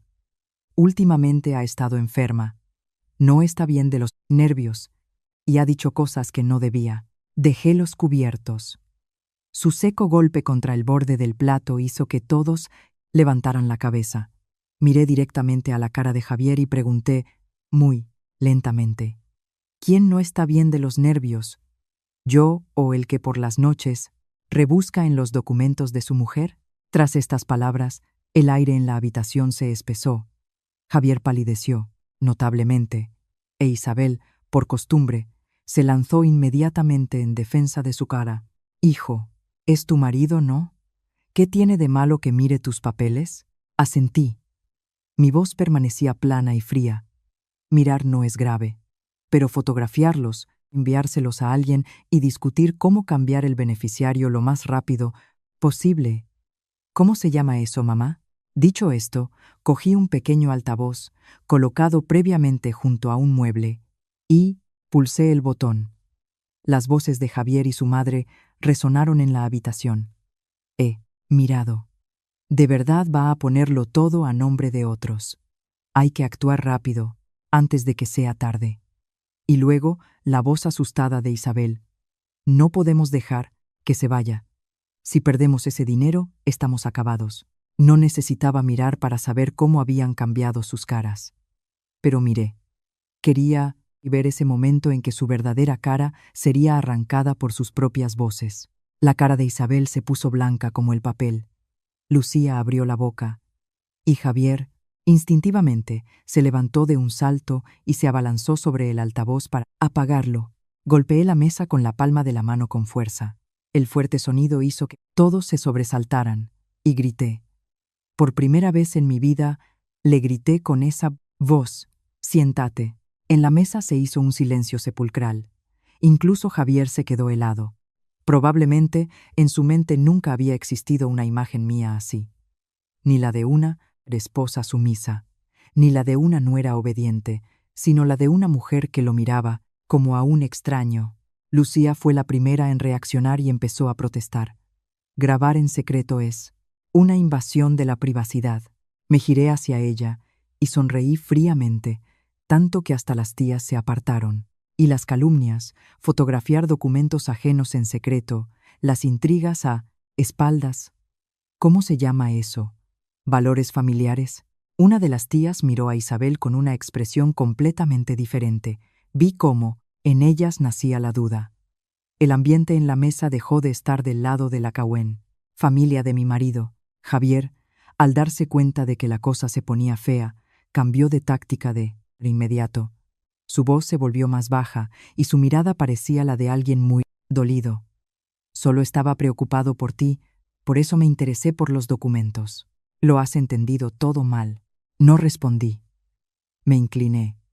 Saqué de mi bolso un fajo de fotos a color impresas. Las extendí sobre la mesa. En ellas estaba todo. Cómo Javier abría el cajón, cómo sacaba la carpeta, cómo fotografiaba cada página, cómo escribía un mensaje, cómo llamaba a alguien.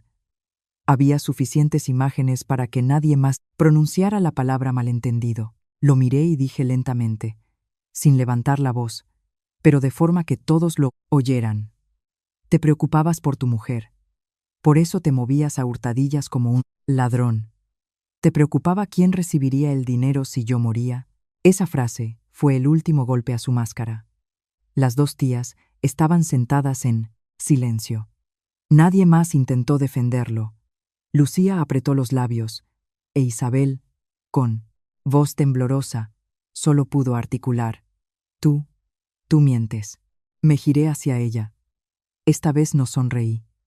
Dije en voz muy baja, pero con un silencio que hizo que a todos en la mesa les diera un escalofrío. Esto es solo el principio, mamá. ¿Quieres que continúe? Y en ese momento, vi claramente en sus ojos un pánico real, pero sabía que ese no era todavía el golpe más fuerte. Apenas terminé la frase, se hizo un silencio sepulcral en la mesa. No se oía ni el tintineo de los cubiertos ni el chirrido de las sillas. Solo el monótono zumbido del ventilador de techo y la pesada respiración de las personas que tenía enfrente. Miré directamente a Javier. Si un momento antes en sus ojos todavía había miedo a ser descubierto, ahora, al darse cuenta de que era inútil negarlo, la máscara de nobleza se cayó por completo. Su rostro se ensombreció, apretó las mandíbulas y en su mirada apareció toda la codicia y la malicia que había contenido durante tanto tiempo. Golpeó la mesa con el puño con fuerza. Sí, lo miré. ¿Y qué? Siseó, levantando la voz. Eres mi mujer. Tu dinero también es mi dinero. Con esas palabras, hasta las tías se estremecieron. Probablemente no podían Imaginar que Javier fuera tan descarado como para arrancarse la máscara tan rápido. A mí no me sorprendió. Solo sentí que por dentro me quedaba aún más fría. La verdad para la que me había preparado finalmente había sido pronunciada por él en voz alta. Lo miré y pregunté directamente. Entonces, cuando enfermé, entrasteis en pánico porque teníais miedo de perder vuestros 2000 € al mes, ¿verdad? Isabel se levantó de un salto, intentando agarrar a su hijo del brazo, pero Javier la apartó bruscamente. Ese gesto la hizo quedarse helada, y yo comprendí. Su codicia ya había nublado su razón. Me señaló con el dedo. Sus ojos estaban inyectados en sangre. No te hagas la santa. Si no fuera por mi familia, ¿con quién vivirías? Si tienes dinero, estás obligada a mantener a la familia de tu marido. Es la ley de la vida. Me reí a carcajadas. Una risa real, en la que solo había amargura. La ley de 4. ¿La vida? Repetí, pasando la mirada de Javier a su madre y luego a Lucía. Según vosotros, la ley de la vida es coger dinero y al mismo tiempo llamar mantenida a quien lo da. Lucía se levantó de un salto, apartando la silla. No hables como si hubieras mantenido a toda la familia. No discutí. Me incliné y saqué de mi bolso un fajo de extractos bancarios preparados de antemano, donde cada línea estaba resaltada en rojo. Los puse sobre la mesa delante de Lucía. ¿Quieres que te lo recuerde? Y sin esperar respuesta, empecé a pasar las páginas, enumerando. La factura del hospital por el tratamiento de mamá en marzo del año pasado. La reforma del puesto de mamá en el mercado en agosto. 3 veces pagada la deuda de la tarjeta de crédito. Javier. El alquiler del local durante 7 meses para tu tienda ruinosa. El dinero para comprar la mercancía que luego no pudiste vender. La deuda que Javier contrajo para cubrir tus pérdidas y que también pagué yo. Mi voz era plana, pero con cada palabra, la cara de Lucía se ensombrecía más. La miré y añadí. ¿Quieres que lea también la cantidad de la deuda que le endosaste a tu hermano? Lucía se calló. Las 2 tías empezaron a cuchichear. El ambiente en la mesa ya no se parecía a una simple disputa entre suegra y nuera. Era algo mucho más feo, pero no me detuve. Saqué otro documento del banco y lo puse justo delante de Javier. Y esto, dije, mirándole a los ojos, es la confirmación oficial de tu visita al banco preguntando por un poder para gestionar mi cuenta y cambiar el beneficiario del seguro. En la mesa se hizo un silencio sepulcral. Me recosté en la silla y pregunté, lentamente, dejando caer cada palabra. ¿Para qué ocasión te estabas preparando? ¿Para la de que yo viviera o para la de que muriera? Nadie dijo nada. Incluso Isabel solo abrió la boca, mirando a su hijo. Javier guardó silencio exactamente 2 segundos. En esos 2 segundos vi cómo en sus ojos brilló una ira ciega. Y entonces, llevado al límite, soltó la frase que probablemente nunca habría dicho en otra situación. ¿Qué te crees? ¿Que vas a vivir para siempre? En la vida puede pasar cualquier cosa. Tras estas palabras, la habitación se sumió en un silencio sepulcral. Incluso, Isabel palideció. Vi su horror, no por compasión hacia mí, sino porque su hijo había ido demasiado lejos. Y yo, por extraño que parezca, no me asusté. Solo miré a Javier y respondí en voz muy baja, pero por eso aún más aterradora. Cierto, en la vida puede pasar cualquier cosa. Por eso me he preparado para todo, incluso para que mi marido se convierta en un perro rabioso. Probablemente esas palabras hirieron lo último que le quedaba de su dignidad masculina. Javier, rechinando los dientes, se abalanzó sobre mí, levantando la curdina. Oh mano, no me aparté. Me quedé sentada mirándolo, porque sabía que ya no necesitaba apartarme. En el momento en que su mano estaba a punto de caer, la puerta de la casa se abrió de golpe. El chirrido de las bisagras hizo que todos se dieran la vuelta. En la habitación entraron 2 personas, mi abogado y un agente de la policía, el local, a quien había pedido de antemano que viniera con el pretexto testificar un posible conflicto por bienes o violencia. Al verlos, las caras de toda la familia de mi marido cambiaron. Su agresividad se evaporó al instante. No esperaban que esta cena, desde el principio, no fuera una reconciliación, sino una revelación cuidadosamente planeada. Mi abogado se acercó, se sentó en una silla libre, se ajustó las gafas, pronunció una frase corta pero contundente como un martillazo. Todas las palabras y acciones que han tenido lugar aquí han sido registradas. Esa sola frase, y vi cómo en sus ojos se reflejaba un colapso total, pero sabía que eso no era el final. Mi as en la manga todavía estaba por llegar. Apenas el abogado pronunció su frase, Isabel se desplomó, como si le hubieran quitado la columna vertebral. Su furia anterior se había evaporado. Cambió de tono de inmediato, hablando con voz temblorosa, con las lágrimas a punto de brotar, traer abogados y policía a la familia. ¿Qué pretendes? ¿Avergonzarnos a todos? ¿Quieres que todo el mundo sepa la víbora que tenemos en casa? No respondí de inmediato. Recorrí lentamente con la mirada el salón, el sofá en el que se sentaba como una reina, el aparador del que Javier presumía ante los parientes, el suelo que yo había cambiado con mi dinero después de una fuga. Luego me giré hacia ella, y mi voz era tan tranquila que hasta las tías se enderezaron. Si es una vergüenza o no, depende de las circunstancias. Pero para empezar, deberíais entender dónde estáis. Javier frunció el ceño. Su cara expresaba una mezcla de desconcierto e irritación. ¿Qué quieres decir? Ya no lo miré a él. Saqué de mi maletín otra carpeta, mucho más delgada que la anterior, pero sabía que era precisamente la que les asestaría el golpe mortal. La puse sobre la mesa y, sujetándola con el dedo, dije claramente: este piso no pertenece ni a Javier ni a su madre. La única propietaria soy yo. En la habitación estalló una bomba. Lucía fue la primera en levantarse de un salto. Su voz se quebró por el shock. No puede ser. Este piso lo compró mi hermano después de la boda.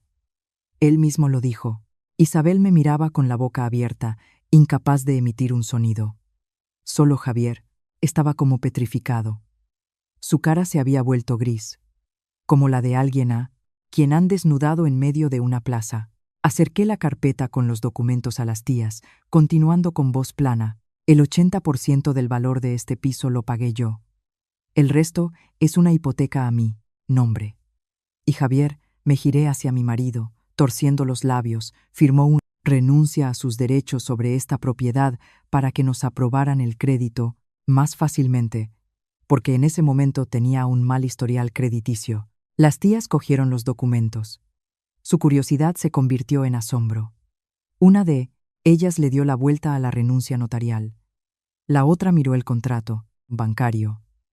Luego levantaron hacia Javier miradas de incredulidad, y él, tartamudeando, solo pudo articular: pero vivíamos aquí juntos. Lo interrumpí de inmediato, sin dejarle enturbiar el asunto. Vivir juntos no significa que sea tuyo. Y aunque fuera un bien ganancial, después de todo lo que has hecho, ¿qué esperabas? En ese momento, vi cómo en las caras de toda la familia de mi marido algo se derrumbaba. Todos esos años habían estado seguros de que vivían en la casa del hijo de Isabel, que estaban protegidos por la autoridad del cabeza de familia, y, por eso podían sermonearme, vivir a mi costa, como si ellos fueran los dueños, yo una advenediza. Ahora, unos cuantos papeles habían destrozado esa ilusión en pedazos. Isabel se giró bruscamente hacia su hijo. Su mirada estaba llena de sorpresa y ofensa. Así que Javier lo sabía, susurró. No dejé que Javier respondiera. Lo miré y dije por él, lentamente, como si contara una historia normal. Lo sabía.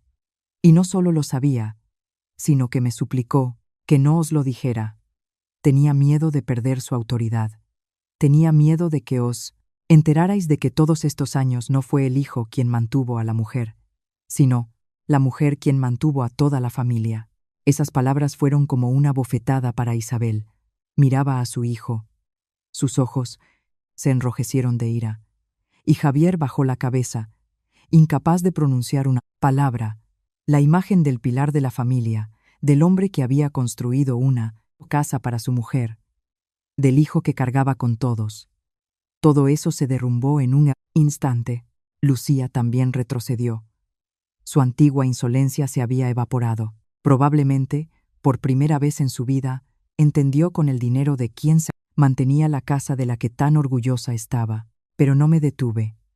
Los miré a todos y añadí: todos estos 2 años habéis vivido en mi casa, gastado mi dinero, y luego me llamabais mantenida. El aire se espesó.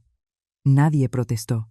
¿Y cómo protestar cuando los documentos están sobre la mesa y la verdad acaba de serles arrancada como la piel? Mi abogado en ese momento sacó tranquilamente otra carpeta donde estaban reunidos todos los recibos de la hipoteca. Los extendió ante todos. Cada pago, cada mes, estaba marcado en rojo. Dijo brevemente, pero cada una de sus palabras se clavaba en sus mentes. En los últimos 14 meses, prácticamente todos los pagos de la hipoteca han sido realizados por Sofía. Si deja de cumplir con sus obligaciones, esta propiedad puede ser embargada por el banco. Isabel se derrumbó en la silla, agarrándose al borde de la mesa. No, no puede ser, susurraba. La miré, y mi voz se volvió gélida. ¿Por qué no? ¿Quién creíais que mantenía a quién? Esa pregunta no solo iba dirigida a ella, sino a toda esta casa. A Javier, a Lucía, a todos los que se habían acostumbrado a llamarme mantenida, a gastar mi dinero y a pensar que lo aguantaría para siempre. Solo entonces Javier entró en pánico de verdad. Ya no hablaba de deberes y obligaciones. Dio un paso hacia mí. Su voz, que hasta hacía poco estaba llena de justa ira, ahora sonaba casi suplicante. Podemos hablar con calma, Sofía. Todo se puede arreglar. Lo miré y sentí no dolor, sino risa. Cuando me llamabas mantenida, ¿pensabas en negociar? Respondí. Javier se calló. En la habitación volvió a hacerse un pesado silencio. Sabía que había ganado la mitad de la partida, pero también sabía que mi último movimiento era lo que de verdad los volvería locos. Al oír la palabra arreglar, Javier se aferró a ella como a un último salvavidas. Dio medio paso más hacia mí, extendiendo la mano, como si quisiera cogerme de la mano delante de todos. Su voz bajó a una súplica humillante. Sofía, hablemos a solas. No saquemos más los trapos sucios. Antes, si me hubiera hablado con ese tono, mi corazón se habría ablandado. Pero, ahora, mirando su mano extendida, solo sentía un frío glacial. Aparté suavemente su mano a la vista de todos y dije directamente: ya no hace falta estar a solas. Hace tiempo que convertisteis este matrimonio en un negocio, un trato. Esas palabras hicieron que todos en la mesa se quedaran helados. Pensaban que lo peor ya había pasado: la revelación del piso, el derrumbe de la autoridad de Javier.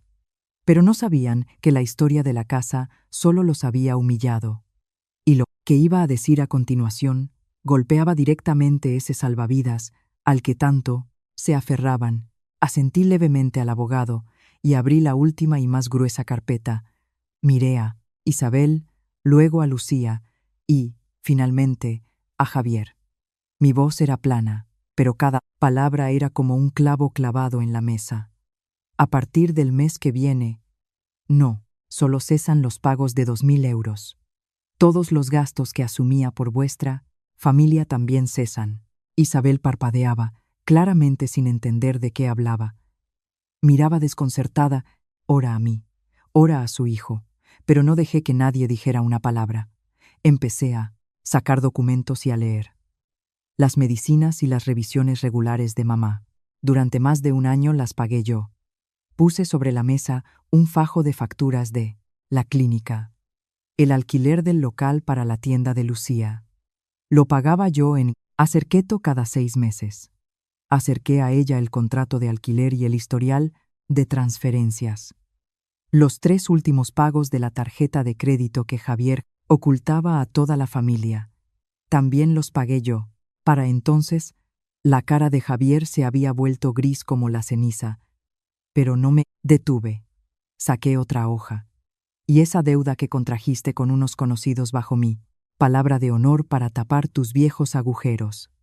También lo sé. Cada una de mis palabras arrancaba de la cara de Javier otra capa de su máscara. De rojo de ira, pasó a gris de haber sido descubierto, y luego a un pálido, mortal. Isabel se giró bruscamente hacia su hijo. Sus ojos estaban muy abiertos. Lucía se quedó helada, incapaz de pronunciar un sonido. Yo, sin mirarlos, lancé sobre la mesa copias de conversaciones, extractos de cuentas. Mi voz se volvió dura. No solo mantenía esta casa, tapaba todos los agujeros que vosotros mismos hacíais. Solo entonces Lucía se echó a llorar de verdad, no de forma fingida, como una víctima, sino con pánico, como alguien a quien se le hunde la tierra bajo los pies. Se abalanzó sobre mí. Si dejas de pagar el alquiler, mi tienda cerrará. Me giré hacia ella y sentí no lástima, sino risa. Cuando, junto con todos, me llamabas mantenida, ¿pensabas en tu tienda? Esa sola pregunta fue suficiente. Lucía se calló. Las lágrimas seguían corriendo por su cara. Isabel se agarró el corazón. Su voz se quebró. Javier, tenías tantas deudas. Probablemente fue la primera vez que vio a su hijo, del que tan orgullosa estaba, no como el pilar de la familia, sino como otra cosa. Pero en lugar de callar, Javier, acorralado, mostró su verdadera cara. Se giró bruscamente hacia su madre y su voz se quebró. ¿Y si tú no exigieras dinero cada mes para dinero, aparentar ante los parientes, habría llegado a esto? Esas palabras explotaron como una bomba. Isabel se quedó helada por un momento, luego estalló en un grito. Tú, un hombre, me echas la culpa de todo a mí. Te di a luz para que vivieras del dinero de una mujer y luego encima me atacaras. Javier tampoco se contuvo. Señaló a su madre. Su cara estaba roja. Por tu culpa y la de Lucía me he vuelto así. Siempre queríais una cosa u otra. Siempre me obligabas a mantener las apariencias ante todos. ¿De dónde iba a sacar el dinero? Lucía, al oír su nombre, se metió inmediatamente en la discusión. No me eches toda la culpa a mí. El dinero que ella daba lo gastábamos todos. En pocos minutos, la familia, que hasta hacía poco era un frente unido contra mí, empezó a devorarse mutuamente delante de extraños. La madre gritaba al hijo, el hijo a la madre, la hermana al hermano. Las palabras más venenosas, las más verdaderas, salían de sus bocas. No necesité decir nada. Ellos mismos se arrancaron la máscara de familia feliz. Me quedé sentada observando en silencio. Las dos tías estaban heladas, pasando la mirada de uno a otro. Probablemente, solo entonces comprendieron lo podrida que estaba esa casa. En el punto álgido de esta discusión, mi abogado se levantó, sacó de su maletín 2 documentos y leyó brevemente. Primero, notificación de cese de toda ayuda financiera voluntaria por mi parte. Segundo, requerimiento a Javier para que abandone el piso en el plazo legalmente establecido en caso de iniciarse el proceso de divorcio. Al oír esto, Javier pareció volverse loco. Golpeó la mesa. Su súplica anterior fue reemplazada por un pánico abierto. «No puedes hacer esto. Me estás echando. A la calle». Lo miré, y por primera vez mi corazón no se conmovió. Ni rabia, ni dolor, ni lástima. Respondí lentamente, enfatizando cada palabra. «No, es tu codicia la que te echa a la calle». Tras estas palabras, Isabel se desplomó en el suelo. Lucía se echó a llorar a gritos, y Javier se quedó en medio de la habitación, como un hombre al que han desnudado por completo. Miré la escena, y sentí un extraño vacío. Parecía el final, pero no sabía que el destino me había preparado un último acto, doloroso para ellos y liberador para mí. Después de esa cena, no volví a discutir ni a demostrar nada. Hice lo que antes no había tenido el valor de hacer. Salí de ese matrimonio. A la semana siguiente, presenté la demanda de divorcio, adjuntando todas las pruebas, calumnias, intento de apropiación de bienes, grabaciones, fotografías. Comprendí que algunos problemas no se pueden resolver con paciencia. Javier me llamó sin parar, primero suplicando, luego amenazando, luego volviendo a suplicar. Una noche me esperó a la salida del trabajo. Había adelgazado, tenía los ojos rojos. «Me estás matando, Sofía», dijo. Lo miré durante un largo rato y respondí en voz baja: «No, simplemente he dejado de salvarte». Ese fue nuestro verdadero final. Las consecuencias para su familia no tardaron en llegar. La tienda de Lucía cerró. Los acreedores empezaron a llamar a Javier todos los días. Isabel tuvo que vender sus joyas y luego pedir dinero prestado a esos mismos parientes a los que se había quejado de mí. Pero ahora nadie le creía. Lo más doloroso para ella no fue perder el dinero, sino ver que su hijo, su pilar, en realidad era solo una sombra que vivía a costa de su mujer. Su orgullo fue pisoteado. El día que Javier tenía que mudarse, el tiempo era gris. Estuvo mucho tiempo de pie en medio del piso, mirando a su alrededor, como si lo viera por primera vez. Probablemente, solo en ese momento comprendió que la casa en la que se sentía el dueño nunca le había pertenecido.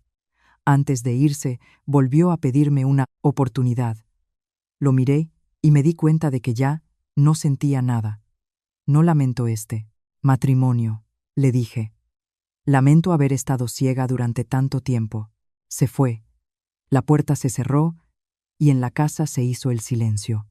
Un silencio diferente, no opresivo, sino ligero. Esa noche me preparé una cena sencilla. Me senté sola y comí lentamente. Y por primera vez en muchos años, la comida me pareció increíblemente sabrosa, porque en esa mesa ya no había nadie que considerara mi bondad su obligación. Comprendí algo simple. La bondad no es un error. El error fue dársela a quienes no saben valorar. Una verdadera familia no se construye con el dinero de uno y la codicia de los demás. No me sentí una vencedora. Sentí que había despertado. Dejé de ser una sombra que intentaba complacer a los demás. Ya no transfería dinero a la familia de mi marido. Ya no era la mujer que se echaba a la espalda la carga ajena, llamándolo amor. Hay puertas que uno mismo tiene que cerrar. De lo contrario, pasas toda la vida en la oscuridad. Y si me preguntan en qué día terminé realmente este matrimonio, diré que no fue el día del divorcio ni el día que Javier se fue. Fue el día que me llamaron mantenida, y con mis propias manos les corté el grifo, porque ese día perdieron para siempre su último cajero automático.